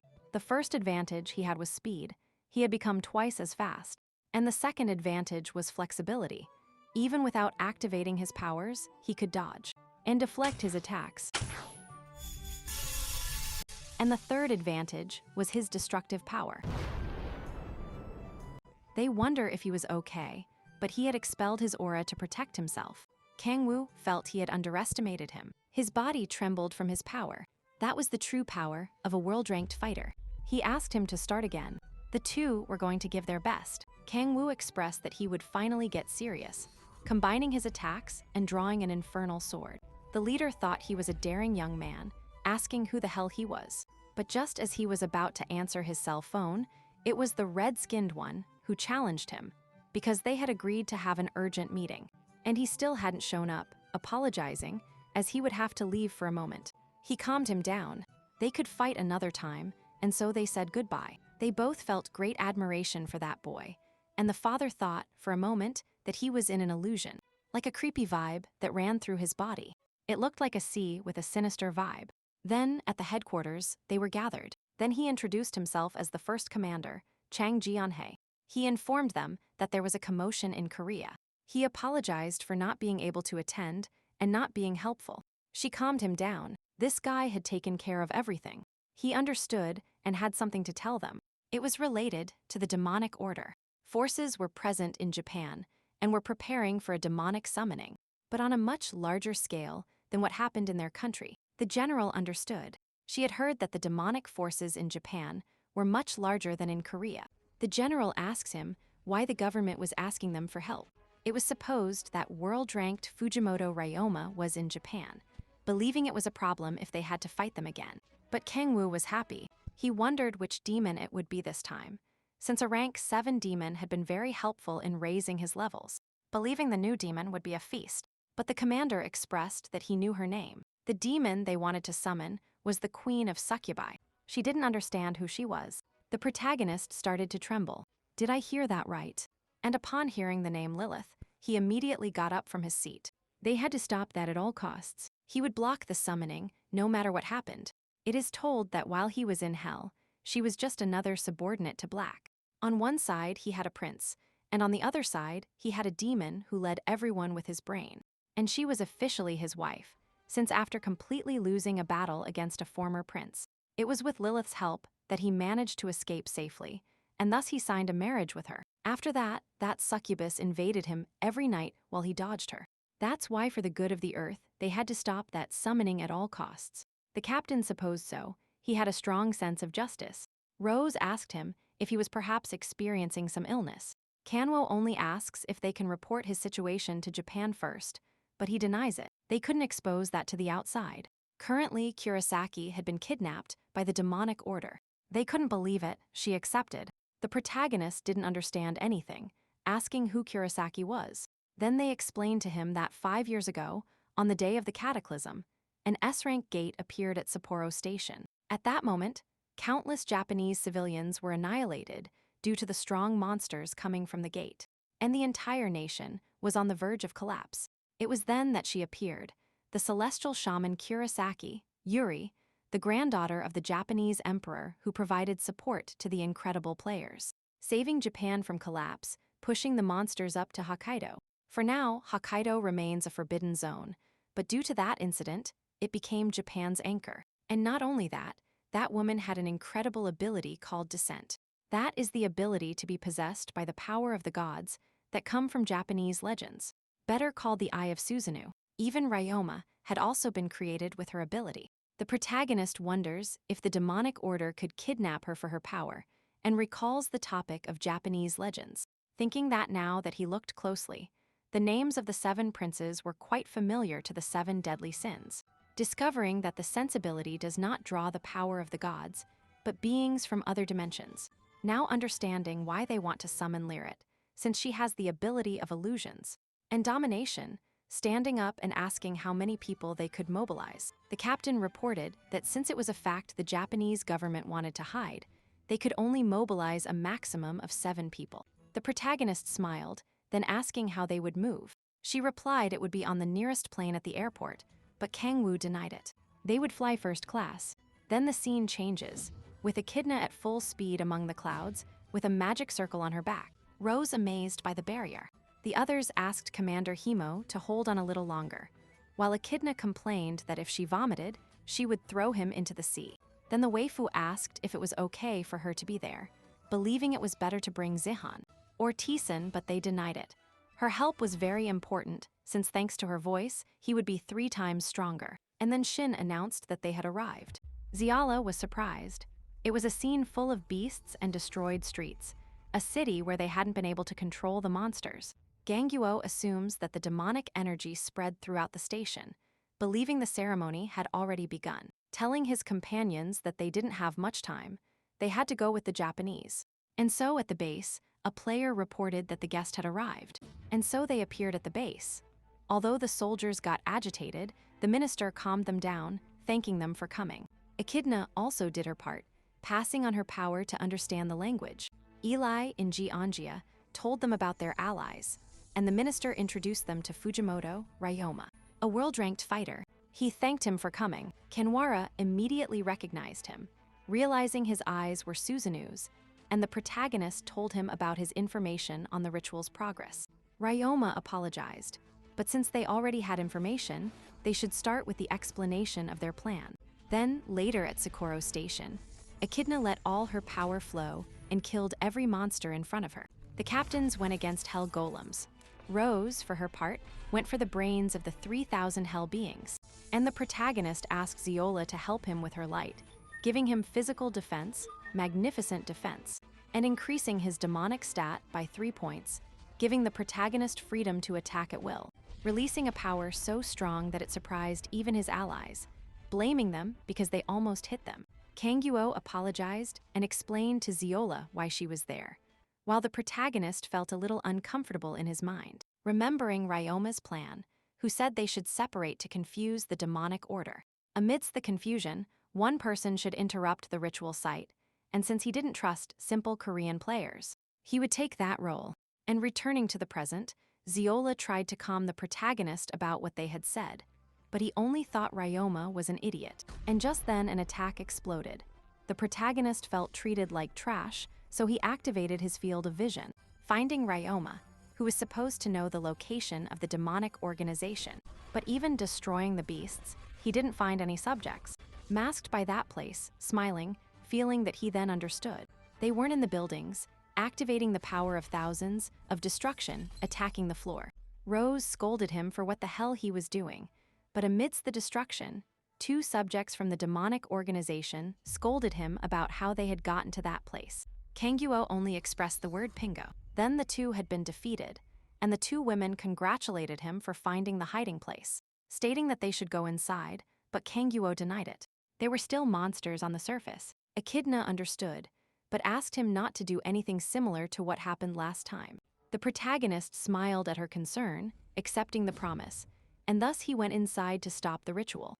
At the base, the demonic subordinates wondered whose presence it was, but they were only defeated in a second. The protagonist felt they were weaker than those from the Korean base, although they kept crawling to stop him, feeling they were very weak, but very loyal, and just finding the ritual base.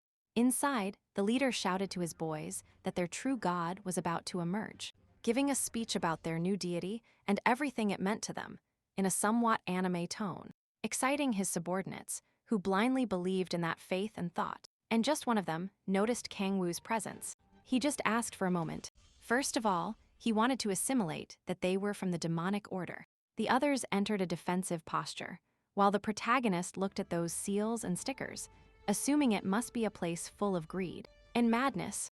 But it wasn't like that, and behind everyone, the leader appeared, shouting that love would blossom. After all, they waited their whole lives for this, declaring himself a fan of the succubus, saying that this is every man's dream. Kangwoo asked a dream. Upon hearing his answer, he just lunged and broke his face with a knee strike, shouting whether they only thought with their lower heads. In that damn place, no man's dream exists.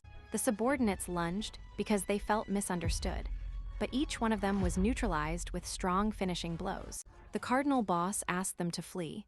He would take care of it, as it didn't matter if his body died. Their beliefs and dreams would always remain. Upon hearing this, Kangwoo just cursed him, and before he could give his otaku argument, the protagonist was already merging his powers, creating the golden sword, killing the cardinal. The others continued to defend their ideals, but with just one look of fear, the protagonist chased them out of the room. And he walked towards the rift, believing he didn't have time to defeat them. He had to concentrate, and although his method wasn't the best, if he mixed the power of the demon with Miles's power, he could start closing it, and it worked. The rift started to open, and a sensual voice from within it, and tempting, appeared. Lilith asked him to wait a little, she would go with him now. But Kangwoo just shouted not to do it, trying to dodge the tentacles. Moreover, he was starting to run out of his demonic crystal, and since he couldn't use it like before, he let out all the power he had left. And with the help of gluttony, he began to close the portal little by little, breaking his crystal, fulfilling the seal condition, beginning the transformation of his body. The protagonist couldn't believe it happened right at that moment, but it didn't matter. He had to take advantage of the situation, since if he concentrated the demonic crystal, he could make it absorb the rift, and it worked. Shooting out. On the ground, alerts that he had completed the transformation of the extreme demonic delay appeared, and they reported a 5-point increase in his stats. Kangwoo smiles. He finally had the characteristics of the awakening sect, opening his status window. He only needed one more piece to complete his best version, a mythical grade or higher equipment. For that, he needed materials of that level, but he only had legendary rank equipment. However, he looked to his side. She could create mythical rank equipment with her divine abilities. It is said that world-ranked fighters have legendary equipment because of her, and an explosion interrupts his thoughts. Ryoma smiles, not understanding how something like that happened, and also why he was there. That was not the operational area of a Korean player. The protagonist firmly only stated that he had come to save the kidnapped maiden. Ryoma had warned him that he shouldn't leave his range, and if he did, he should notify in advance. The protagonist assumes he wanted to take all the credit, but he expressed his apologies. But he looked at him coldly, contacting his unit urgently. He needed all the support possible. A Korean member wanted to kidnap the maiden. After a few hours inside Tokyo, Kangwoo was confined due to accusations, while Ryoma just mocked him, since it was clear that he coveted the maiden's abilities. That's why he tried to kidnap her. Closing the door, he asked him to hire his lawyers, although he knew no one would defend him. The protagonist stated that 5 times he had been wrong. Ryoma just laughed, believing it was a delusion. One always says incoherent things in those situations, asking him to await the trial tomorrow. Kangwoo just laughed, remembering yesterday when his friends demanded to know what was going on. Ryoma and the minister explained the situation. Although Rue got angry, the protagonist calmed her down. He would be back soon, they just had to wait for him. And as promised, now he had to prepare for the trial, using the power from his wrist, stating that this had been Ryoma's first mistake, since magical handcuffs don't work against him. And since malice brought malice, he would take revenge for the mistreatment he was made to suffer. The next day in the Tokyo court, everyone was gathered. Ryoma only thought it would be quick, so the day would end with him being the hero who saved the maiden. And looking back, everyone seemed angry, but they were already condemned, especially because the judge was already on his side. Although now that he looked, he was a little strange. And so the trial began with the accused and what he had done. Ro jumped up immediately, but the captain calmed her down. The judge asked Kangwoo if he had anything to say. He just said he was innocent, since he was not a member of the demonic order. Ryoma just laughed. Was that his only argument for self-defense? If so, he just had to call his witness, the prime minister. But upon presenting himself, he was pale. And with a trembling voice, he said that he had been intimidated and tormented by Fujimoto Ryoma. The people present couldn't believe it. He demanded what he was saying, but the minister affirmed it. Ryoma was a member of the demonic order. All the witnesses present became furious with Ryoma and declared Kangwoo from Korea innocent and a hero. Ryoma denied it. They had no proof, but they did have it, since those jewels could only be obtained from the demonic organization, and Ryoma had one of those in his residence. He continued to deny it, believing that someone like him could be colluding. But another person appeared, Chin So-yeon, in charge of investigating the demonic order, who searched Ryoma's house better, discovering not only diamonds but also weapons and crystals.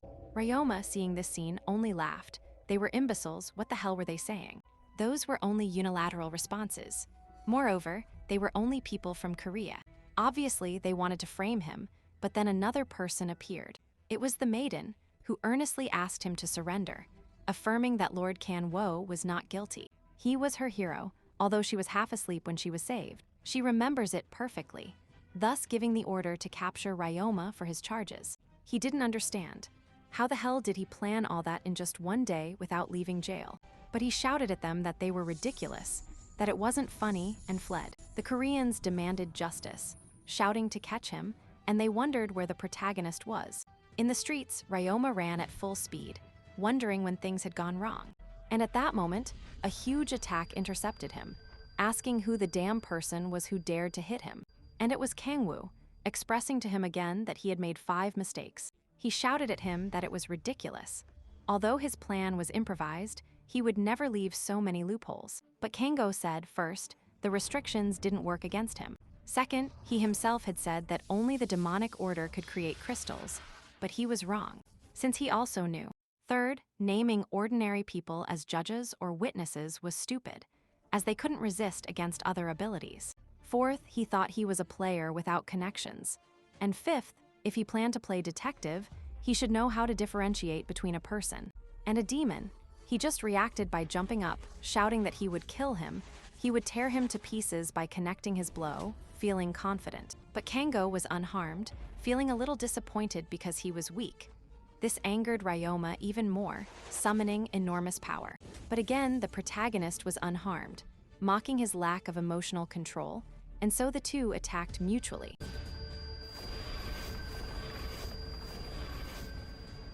Kangwoo expressed that he had to finish this quickly, since if they were in Japan, he wanted to try some sushi.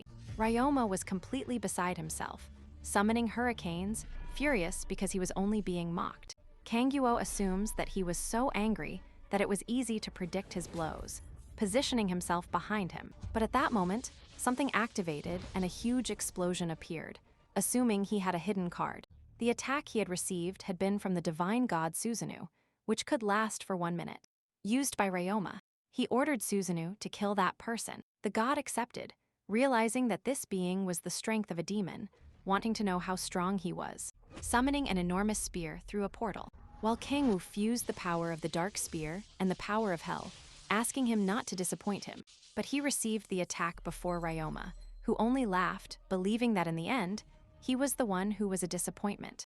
Although he didn't understand why the wind kept blowing, Kangwoo clarified that enemies' weapons could also help opponents, fusing storm powers with dark spear, crushing, and the power of hellfire. The god understood that this was the potential of demonic power, and if so, he would test it immediately, summoning his spear and clashing attacks with the protagonist. In the distance, they wondered what that light was. Kangwoo, for his part, cursed. He didn't have the strength to fight a god. His wounds had not yet healed, but he realized that he now had black blood, assuming he released the demonic seal. If so, he must explode that force, managing to get rid completely of the god. On top of a building, Ryoma only begged for mercy and forgiveness. The protagonist laughed maniacally, believing that using that power had a very high price, and upon seeing the slightest complaint, his entire arm burned. Believing that at least his mythical item could now have a better owner, and even if he died, he didn't care, since he would soon go eat sushi. Ryoma cursed him. Until his death, he only mocked him, and thus the system notified that the equipment had already been recorded. Therefore, it could not be used. He remembered Susanoo, supposing that those guys could come to Earth if the Gaia system weakened. And although he couldn't use all his power, they were still very powerful, wondering how to block those gods when they used their true power. And the system gave him the conditions to become a demonic god. Kangoo was surprised, but he would see that later, asking the two people who were there to take care of the rest. They were amazed that that subject hadn't shown all his power. Rose complained, where the hell he was, starting to fight him for being so inconsiderate. Even Ziola was worried. The protagonist didn't know what to do, so he lunged to hug her. Expressing affection, I've come back several times, putting her in a romantic and also a slightly awkward situation. While that was happening, he didn't understand one thing. His entire plan had gone well, but he hadn't convinced the maiden. Moreover, after the ritual, it was impossible for her to be awake, wondering why she had supported him. But he was interrupted by Rose, who now had to give explanations to the press. And in the distance, the two of them watched that the situation was under control. The maiden supposed that for now she couldn't go with him, but soon they would be together again. And as she left, Lilith's shadow was reflected. A week later they were happy, because they were finally arriving home. Rose was dead tired, she just wanted to rest. They said she was the one who took the blame for the incident. The hatred for the situation obviously went to Korea, but she took all the burden and everyone's envy. Agreeing, the two, that she was a great friend, and Ziola promised to keep her as an ideal. Meanwhile, the Proto and Echidna went somewhere for a moment, as they needed to manufacture some equipment. And so they arrived at a dungeon, where there was nothing around. Opening the menu, seeing the conditions for demonic creation, SS rank thinking that more or less he had a clear idea of how to create the object. But for that, he would start by asking Shin if she could watch the surroundings so that no monster would appear. She accepted, and having done that, releasing her power. She started by completing the forging ability, combining some powers, managing to create her most powerful spear. Believing it looked good, testing its power, destroying a rock without major problems. It was good, but it only had 20% of Susanoo's power, believing that a spear was fine. But its versatility was very little. Then Shinden proposed using a shape-changing weapon, igniting a new idea in the protagonist. Then a few hours later, he called Ziola since she had the divine power and abilities that were useful to him. That's why he would start his new plan, gathering his base powers, combining those of hell and those of the demon, and abilities. Moreover, the god's ability worked, believing that even so, he doesn't know if he can create a transcendental equipment. That's why he activated Gluttony's power as a last resort to extract the very power of the gods, managing to meet the conditions and forge transcendental rank equipment, which marked a trail of light appearing everywhere. The protagonist and the others watched, believing that this is what transcendental rank equipment looked like. And the alerts for his new achievement appeared, and upon touching it, the engraving was done, recognizing him as the owner. The protagonist understood, transforming it into a spear, then transforming it into a sword, believing it was perfect, and upon seeing the doubts, he affirmed it. He had managed to turn it into his artifact, and he had it as a ring at that moment. She became a bit strange upon hearing the word ring, and thus they returned home again. A week later, the protagonist was again at a level limit, not understanding anything. He had worked hard to surpass his level limit, but now inexplicably, he had another system limit, thinking about going to hunt more demonic orders to break this limit. But for now, he wouldn't think about that. First, he would go eat, but upon arriving, he jumped in fear, thinking the food had tentacles. But looking closely, he calmed down, apologizing for confusing his dear Siala's food with something from hell. Then Echidna told him that those boxes were octopus. Rose had brought those boxes because Yuri had sent them, along with 30 billion won for the trouble. Believing that Kangwoo was not only blessed with strength, but also had a lot of charm with people. The protagonist was astonished, feeling that this amount of money was excessive, and also why she sent Octopus. It was confusing, and his thoughts were interrupted by a news report stating that the world-ranked fighter, world-renowned as the Sword of Justice, was coming to visit Korea. The reason was to meet Sejong. The protagonist had his doubts, so he looked for information about him. This man was 29 years old, a world-ranked fighter, who became the hero of Great Britain by wielding his sword to save the weak. Also, he single-handedly defeated the demonic order in his country. Conclusion: he was a perfect man, supposing he would get along very well with Sejong, so he would go look for that kid. Thus he arrived at a bar, where everyone was gathered, introducing himself to everyone. Up to this point, it was normal, but they asked Sejong why he had that expression. He apologized, but he was very nervous and anxious. The coolest subject in that country had come only to see him. Moreover, he had finally passed level 60. Everyone congratulated him. The protagonist was furious. That guy had no level limit, while he was still stuck at level 50. And he asked the protagonist if he should go to the airport to pick up Alec, but he denied it. It wasn't necessary. Then the hero entered, a completely pure knight. He introduced himself as Alec Osborne, although this one only greeted Zijan, and after a long conversation and much ignoring of the protagonist, he said he came for Zijan because he was a guardian, this being an organization that saved the world. He was also a guardian. If he joined, he could ensure he would never feel frustrated in life. He had seen his video, seen his gaze, saying that guardians had ways to enhance powers.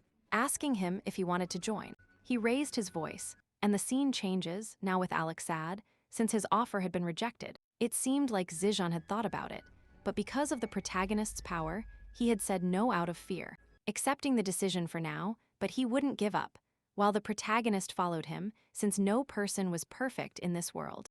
And he shouted at him to get out of there, thinking they had caught him, but no, another presence appeared. It was a person from the demonic order, exchanging attacks. That subject had followed him from his country, and while they fought, the protagonist supposed it wasn't the first time they met, wondering if so. Why didn't he kill him, but upon defeating him and asking him to kill him, he denied it, since every life was valuable. He should live a new, eternal life. This one just cursed at him, again with his stupid words, summoning a smoke bomb, running to flee the scene, cursing him for his stupid thinking. In it, a person walked through the area, suffering a huge shock that sent her toward the wall. But she kept fleeing. Alec cursed the situation, shouting why something like that had happened, but they denied it. He knew why it had happened. If he had killed the one from the demonic order, that girl wouldn't have died. It was all his fault. He was responsible for that death. All actions were paid for sooner or later. That's why evil must be extinguished. But Alec denied it, undoing the young woman's body, asking him to look. No one had died there. The protagonist froze. He knew he was crazy, but he never thought this much. Asking him if he was going to keep insisting on Zijan. This one affirmed it with very good vibes, leaving the place. The protagonist cursed him. He was trash as a person. He only wanted what was best for himself. But Zijan still admired her. If he continued like this, sooner or later he would take her away, so he had to devise a plan. Later Alec thought about that death, but he denied it. None of that had happened. It was all because of his goddess. And just then, he heard screams for help, running at full speed, arriving at the roof of a building. But it was a trick. It was a subject from the demonic order, who had faked the voice so someone like him would reach that place. And he asked him something. Had he killed that woman before because she didn't deserve to die? But he denied it. There was no one in that alley except the two of them. The protagonist mocked his double standard, angering Alec, who was now going to kill him, for inventing such stupid things, summoning the presence of his saints, lunging with everything. But his attack was dodged without problems, and a blow was connected to his ribs. Believing it was stupidity, he was just a damned fanatic. He didn't differ from the demonic order. Summoning a dozen fireballs, Alec didn't understand why he was so strong. That subject he saw during the day had never had so much power. First, he had to take that weapon away. However, his weapon had disappeared, having to change the direction of his attack. Failing to dodge his blow, Alec scolded him about how he had become so strong in such a short time, thinking that perhaps he was a different person. And since there weren't that many strong people in the demonic order, the only option was that he was a damned demon, attacking and shouting that he would subdue him. Kanwo found Cuban useless. He didn't even have the capacity to kill him, changing the scene as he imbued fear against the subject of the demonic order to tell him about what he knew about the Guardians organization. This one told him that they were 10 people. The boss was a woman who had the ability to control the Guardians, with which they surely found Zijan. He also told him other things that weren't revealed, and in the end, although he gave him information, he ended up killing him. And returning to the present, he knew him well now, so they had to finish since he was annoying and boring, grabbing him by the neck and seeing how weak he was.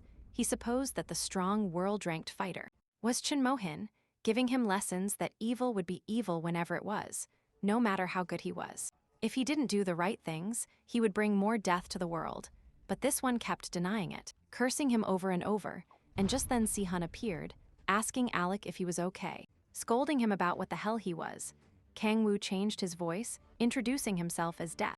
In the end, the father of the same wrath, he was Satan. Zihan didn't care about his name, but about saving his hero, since he received a call from the protagonist himself telling him about the situation. But he was very far away, so he hurried as soon as possible, and for that, he would stop him, summoning the blue sword of the dragon. The demon asked him if that was all. Were all the people there really weak? Zihan knew he was still weak, but he wouldn't give up. And at that moment, a knee strike was landed on his solar plexus, expressing that the power difference was too great, he should stop trying. But Zihang kept attacking, but he kept missing and being stopped by the protagonist, although internally Kangguo admitted he was stronger than Alec, believing that this was a good battle, even giving him a small wound, sending him flying. But even so, Zihang returned to the attack, supposing it was to be expected from a level 60 subject. He had incomparable stats. The heavens had given him talent and strength. That subject would soon be a genius, but he was missing one more thing in his arsenal. So he would give him what he was missing in that battle, sending him against the wall, expressing that people like him, no matter how much they fought. They didn't have an objective in their hearts. They were simple souls without goals, without grudge, without malice. That wasn't useful in war, but he would teach him a lesson, starting to drain Alec's blood while he asked him to run. He was being cruelly murdered. Zijan jumped immediately with all his hatred, but he no longer had energy, falling to the floor, while the demon asked him to keep that feeling. He must use it as fuel in the future. He must also remember his name. He was Satan. Death, the apocalypse, and the fury in that world would soon come for him. And so Kangwoo was happy because he finally passed out. He was about to vomit from speaking like that Satan type. But at least everything had gone as he wanted, and since he didn't know if the Guardians were allies or enemies, he had to make that kid stronger, and the system congratulated him. His level restriction had been removed because of the mission to get rid of a Guardian, but another restriction was forming at level 69. But supposedly, there were no more restrictions until level 89. But he did have one. This one was to kill the Guardians to break the barrier. And looking at Zijan, an idea came to him, but he denied it. No matter how much it was so, it wasn't right. That was a stupid decision. He doesn't know what other entity could invade Earth. And for now, he would look at his new abilities. The ones that caught his attention were Soul Devourer, which had risen to double rank. The others only activated with more power. That's why he had to go hunt more demons. He had to pressure Rose to be able to go hunt them, while she was sick due to all the workload she had. And since she had her 7th awakening, she wanted to see the field of 10,000 demons. And although everything hadn't been released yet, it was excellent for recovering her old power. But she still lacked some. She had to wait at least a little longer to gain her power from hell, feeling that it had been a very good day. Supposing that now it was time to return, thinking that it took him half a year to reach that level. Then, a few days later at the guild, the world-ranked fighter and Suho were training, to whom he asked that it had been enough for today. However, his eyes still didn't want to stop. He wanted to become much stronger. The old man was a little worried. Not only was he different, but he also saw hatred in his eyes. Asking Kangguo what to do, asking if he could take his disciple to hunt monsters. The protagonist felt it, but he noticed his doubt, approaching Zihang, hugging him, asking him that he knew what was happening. That's why they had to strive together, in honor of Alec. This made Zihang cry and affirm what was said, making his master happy. Then Suho and Chio Mujin left for Shanghai, and the protagonist was left with nothing to do. Thinking about how to collect souls, he didn't even have signs of the demonic cult, and just then they called him, asking him to turn on the television immediately, saying that the demonic cult had summoned monsters on a large scale in Vladivostok. For the first time, they had accomplished their goal of summoning demons. The protagonist just drooled thinking about the feast he was going to have. Later, Rose was doing paperwork, believing that finally it arrived. Kangwoo asked what was happening. On the way, he had seen that the office was a mess, and he supposed it was a major emergency.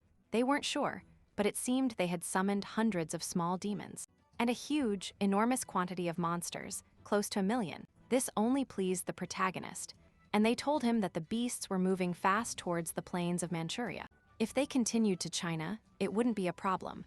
However, most likely, they would head towards Korea, unleashing large-scale damage. That's why they had created an alliance in the plains to fight without casualties. She had to go to that meeting, which is why the protagonist called her. Although he doubted it, he accepted more than happily. Then in Arvin, China, they entered the meeting room where she guided him, to whom he thanked for taking care of Ryoma. She only laughed since she owed him a promise, and he asked about her father. She told him that she was a little worried about him since her father wouldn't attend, so her uncle would attend in his place, a man named Maiyan, the demonic sword, a little-known person since he was always his father's shadow. But he was a master, one of the best warriors in China. The problem is that his uncle didn't have very good feelings towards Korea. Then two people were arguing. The person on the right was San Rai, the guild master, and Cha Min Jian, the new guild master, who knew Rose, who couldn't enter because the people inside had denied them entry for being Koreans. The guard confirmed that decision, so they would be informed. The result later was orders from Mr. Chung Muryeon. She asked for calm and wanted to move aside at once, but he kept denying it, and the protagonist appeared, asking to talk a bit, starting to annoy him. This unleashes an attack from the guard, and the wall is broken into hundreds of pieces. Inside, they wondered what the hell had happened. Kangwoo apologized since he couldn't find the meeting room. Someone tied himself up, demanding how he dared to interrupt a sacred meeting. However, they told the bald man to calm down by slamming him against the floor, asking them to continue the meeting now. But he denied it, since too many captains made the ship get lost in the mountains. The protagonist silenced him.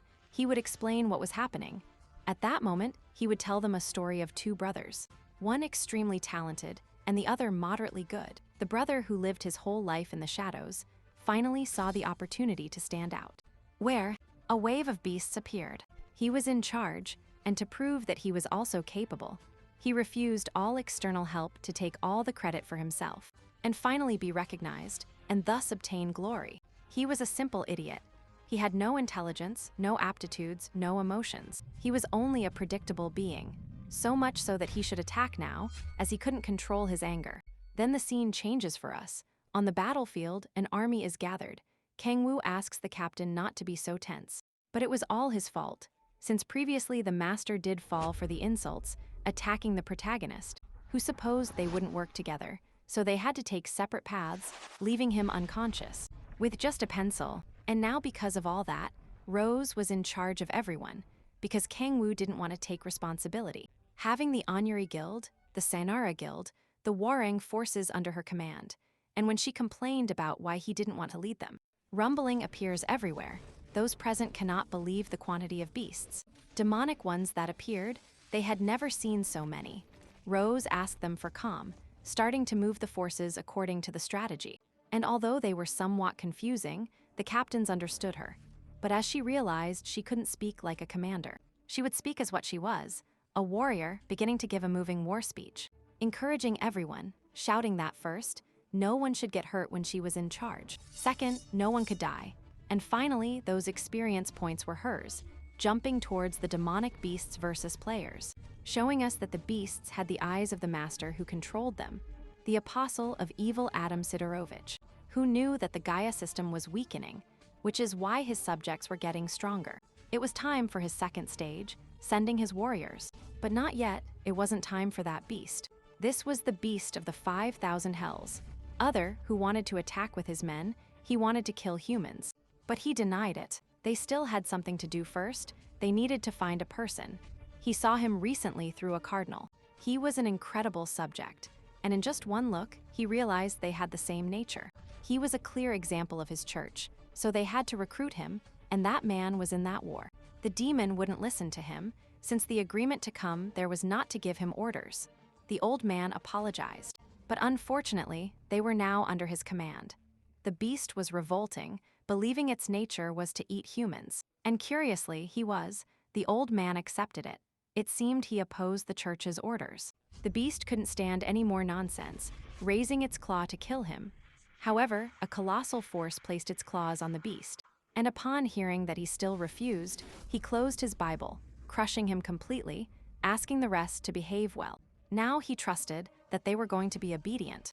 Meanwhile, on the battlefield, Rose charged against the beasts. Although the captain asked her for a bit more concentration, the blonde felt that everyone was very strong. However, there were too many beasts, and she supposed they would be safer with the protagonist. But Rose denied it. That damned guy always took off on his own, but this one was behind them, since for now it seemed they had the advantage. Everyone was fulfilling their roles well. But the problem is that the guy controlling them hadn't appeared. Then he asks Chinna, while he wasn't there, to take care of Ziala and the others. And just then, a guy with a hand appeared. He invited him to talk. The protagonist smiled. Finally, they had invited him to the banquet. The old man, for his part, expressed that the message had already been sent. The demons asked if they could advance. Seeing his denial, he challenged him. He couldn't leave them there. They were demons. They lived off blood. And from the massacre, but with a terrifying look, he asked them if they hadn't learned the lesson. Seeing their apologies, he calmed down. They just had to obey him. The real war would start soon. While he thought about how to lure that subject, thinking about kidnapping his beloved. However, he felt a presence, denying the situation. It was impossible for that subject to come straight to them. Their location was completely secret. However, he felt that if he refused, they would simply kill him.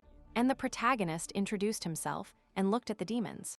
These were low rank, so they were from lower hells, so none of them would recognize him. The old man spoke to him, believing he had a proposal for him, asking if he was familiar with the privileges of demons. Since they have the demonic power and that of demonic beings, humans simply die without taking anything to the afterlife, but demons do not die. They have no limitations, lusts, or need for food, asking him to join to free himself from his basic humanity.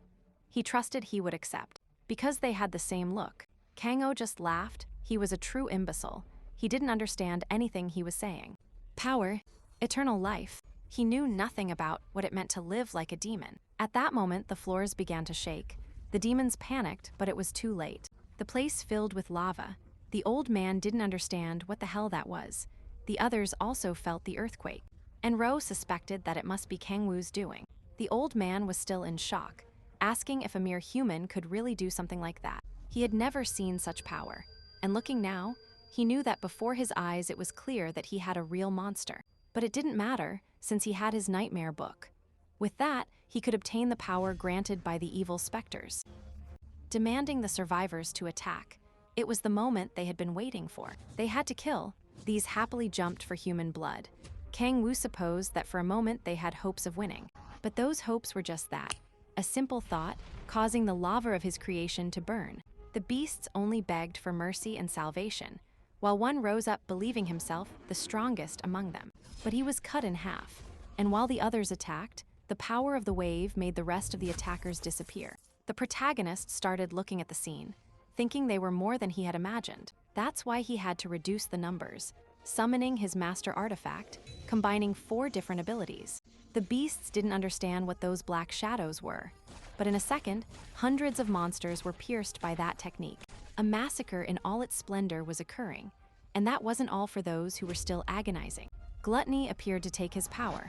Then the old man, seemingly in a different scenario, wondered what the hell that creature was. Since when he tried to complete his first spell, he lost his arm. When he tried to complete the second one, it cut his waist. Never in his entire life had he been so scared as by that damned subject, thinking that it must only be a nightmare. And upon hearing his voice behind him, he denied it. That couldn't be real, so if he killed him, he would wake up from that damned nightmare, attacking with the power of the second hell. And a slight hope appeared, wondering if he had defeated him, but Kang-woo laughed. That wasn't the time to be talking nonsense. Upon hearing him say, "Save me," he thought it was ironic. He had killed many, and many of them must have said the same word. However, he never showed mercy.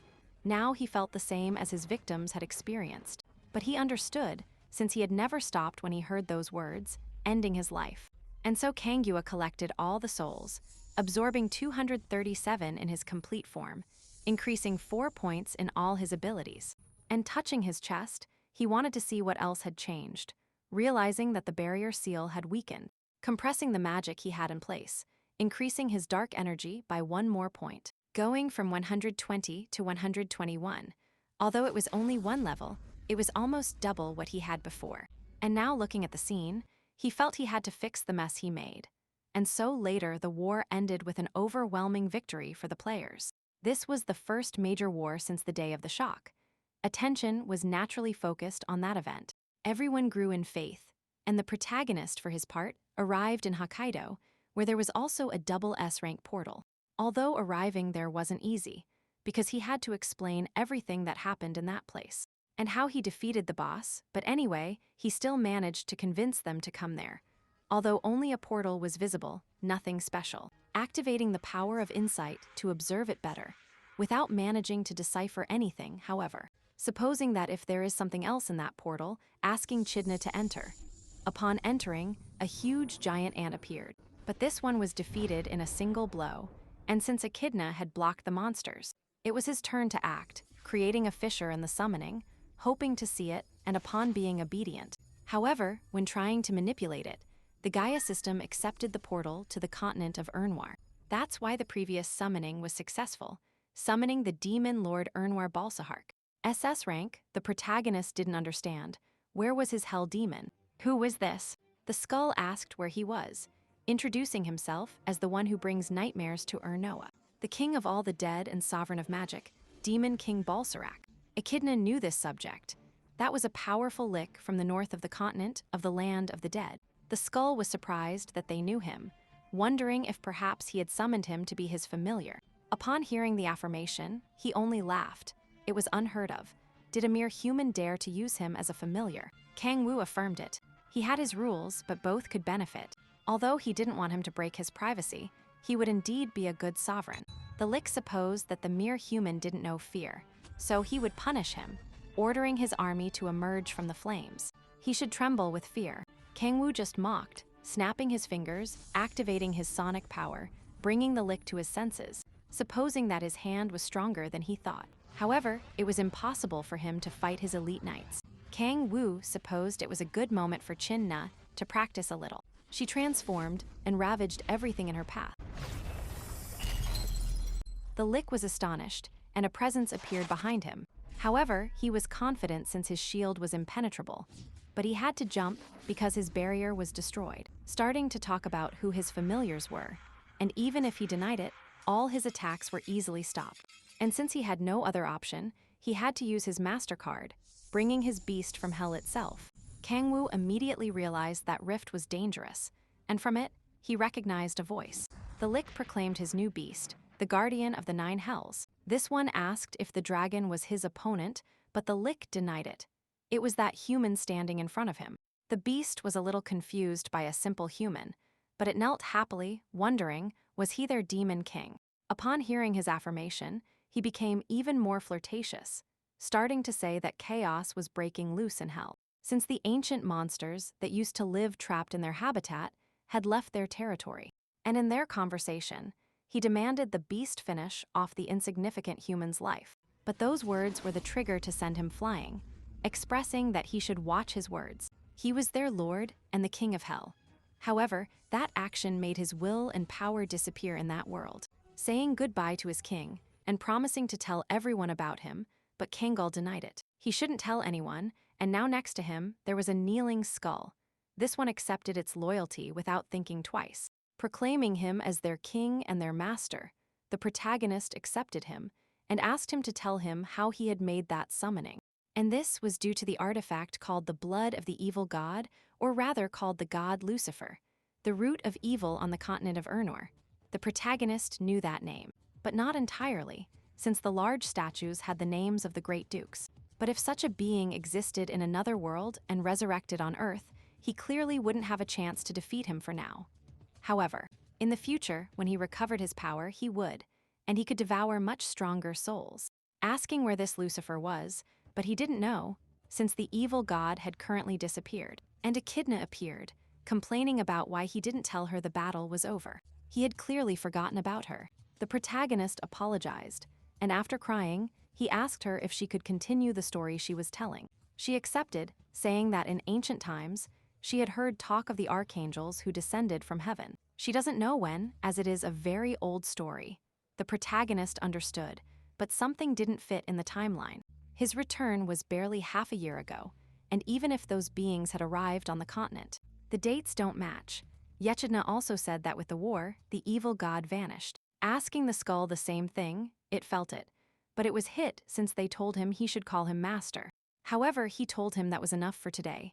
Now, they had to go eat. Then, 3 months later, at the protagonist's house, he was extremely tired, and although he had traveled to several places, he hadn't found any demonic groups, nor had he been able to level up.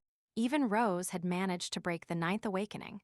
Those two had done so equally. His group of friends had reached the 7th awakening, and it was obvious that Zijan would be better off, since his training with the old man was the one with the most projection. And just then Ciola appeared, who asked him for a moment of his time. Being a little worried, closing the door, she told him that recently with her awakening, something was happening to her, starting to take off her clothes, leaving Tony Takengwo behind because he was going too fast. They hadn't even shared a little kiss before taking off their clothes, but she showed him a tattoo that was on her back. Kangwoo told himself to calm down. Ciola only showed him that for advice, but she couldn't stop thinking about her beauty. However, she calmed down, expressing to relax, touching the tattoo. Although she was confused, the protagonist tried to continue with his investigation, believing that this was an engraving of angels, the same ones Echidna had talked about. But since he had no information, he placed his energy on her to monitor it, asking Xiaolag to notify him if there were any changes in her body. She accepted, believing that this situation was very peculiar. Unable to resist any longer, wanting to kiss the protagonist, however, Echidna appeared, having to hide their intentions. Then it is explained that Sihan returned from his long training. Although at first, he wanted to fight the skeleton. Then he calmed down, and they went to a cafeteria, telling him that while he was training, another guardian came looking for him, someone named Grace Carvin. The protagonist knew her. She was the first and strongest player in the United States, the most powerful currently. Finding that event interesting, asking for more information, and thus Joel again proposed joining the Guardians. However, he didn't answer because he wanted to know her opinion. In fact, they had given him a portal to go when they were together. Placing him on the floor, the protagonist was doubtful about whether they were good people, but he wanted to find out. And so he welcomed them both. She introduced herself as the leader of the Guardians. Her name was Gaia. The protagonist began to think about that name since the system was called that, and it didn't seem to be a coincidence. Moreover, she was interested in Sihan, saying that Sihan was passionate about justice. She could see it in his pure and beautiful soul. He could even give his life for justice, which is why she wanted to be by his side. Then, his ally asked him to be careful. The protagonist realized that she didn't have sight. Her body depended on a wheelchair. She didn't seem to be a person in good condition. She confirmed his thought, believing that even if her body looked like that, she could help Sihan. The protagonist understood, but they still hadn't clearly stated why they wanted to recruit Sihan. She accepted, asking them to sit down, asking if any of them had heard anything about the Gaia system. The protagonist tried to avoid talking about his experience, but Sihan also knew her. When he was given his power, a system appeared, asking if perhaps she had been. However, she denied it, explaining that the Gaia system was more complex than they thought, asking if they believed in other worlds, saying that even entities from hell existed in other dimensions. But not just hell, but countless dimensions were connected to each other. The Gaia system was a kind of shield that defended the world from invasions from those dimensions. And she, in simple terms, was a presentation avatar of the Gaia system. She could only do limited things, so she needed more people like him to defend the world. However, she had one more objective. This was to defeat the demon of the prophecy. Long ago, a revelation spoke of that demon. That was the king of hell. The protagonist sweated coldly, believing that obviously they were referring to him, and thus they showed planet Earth. And the barrier, as they saw, had many flaws since that demon had broken the regeneration system. And they even knew the day he had appeared. It had been exactly 9 months ago, on May 22nd. The protagonist couldn't believe it. They even knew the exact date of his appearance. Being in Hake, sooner or later they would find out it was him. Si-ho understood. So it was that damned guy called Satan. He was the demon of the prophecy. Telling what had happened, the protagonist's eyes shone, asking please to keep telling more about that guy. And from the long story, Kang-woo shouted that he was a damned being, starting to cause a scene. And words of justice, asking that in that case, he also wanted to join the Guardians. She asked them to wait a moment, asking Zijan if he remembered what Satan looked like. This one gave his physical description and how strong he was, starting to curse that cruel demon. Then he brought some masks, as that was the seal for their missions. First they named Guardian Sehan, welcoming him. There, his energy was increased by Gaia's blessing. And now it was the protagonist's turn, whom they thanked for joining them in this devastating moment he was suffering. And when he put on the mask, his stats also increased. And with all those level ups, the protagonist now felt that he could even take care of 7th hell demons easily. And so she congratulated him and welcomed him. Then they returned home. The protagonist was exhausted, and here Zihang makes a rather strange confession, since he had fallen completely in love with Gaia, even though he had only seen her for a moment. But he swore eternal loyalty to her, wanting to fight against anything that might harm her, asking the protagonist to do the same. Kang-woo, although doubtful, smiled, happily asking them to protect the world together. And then the protagonist is eating.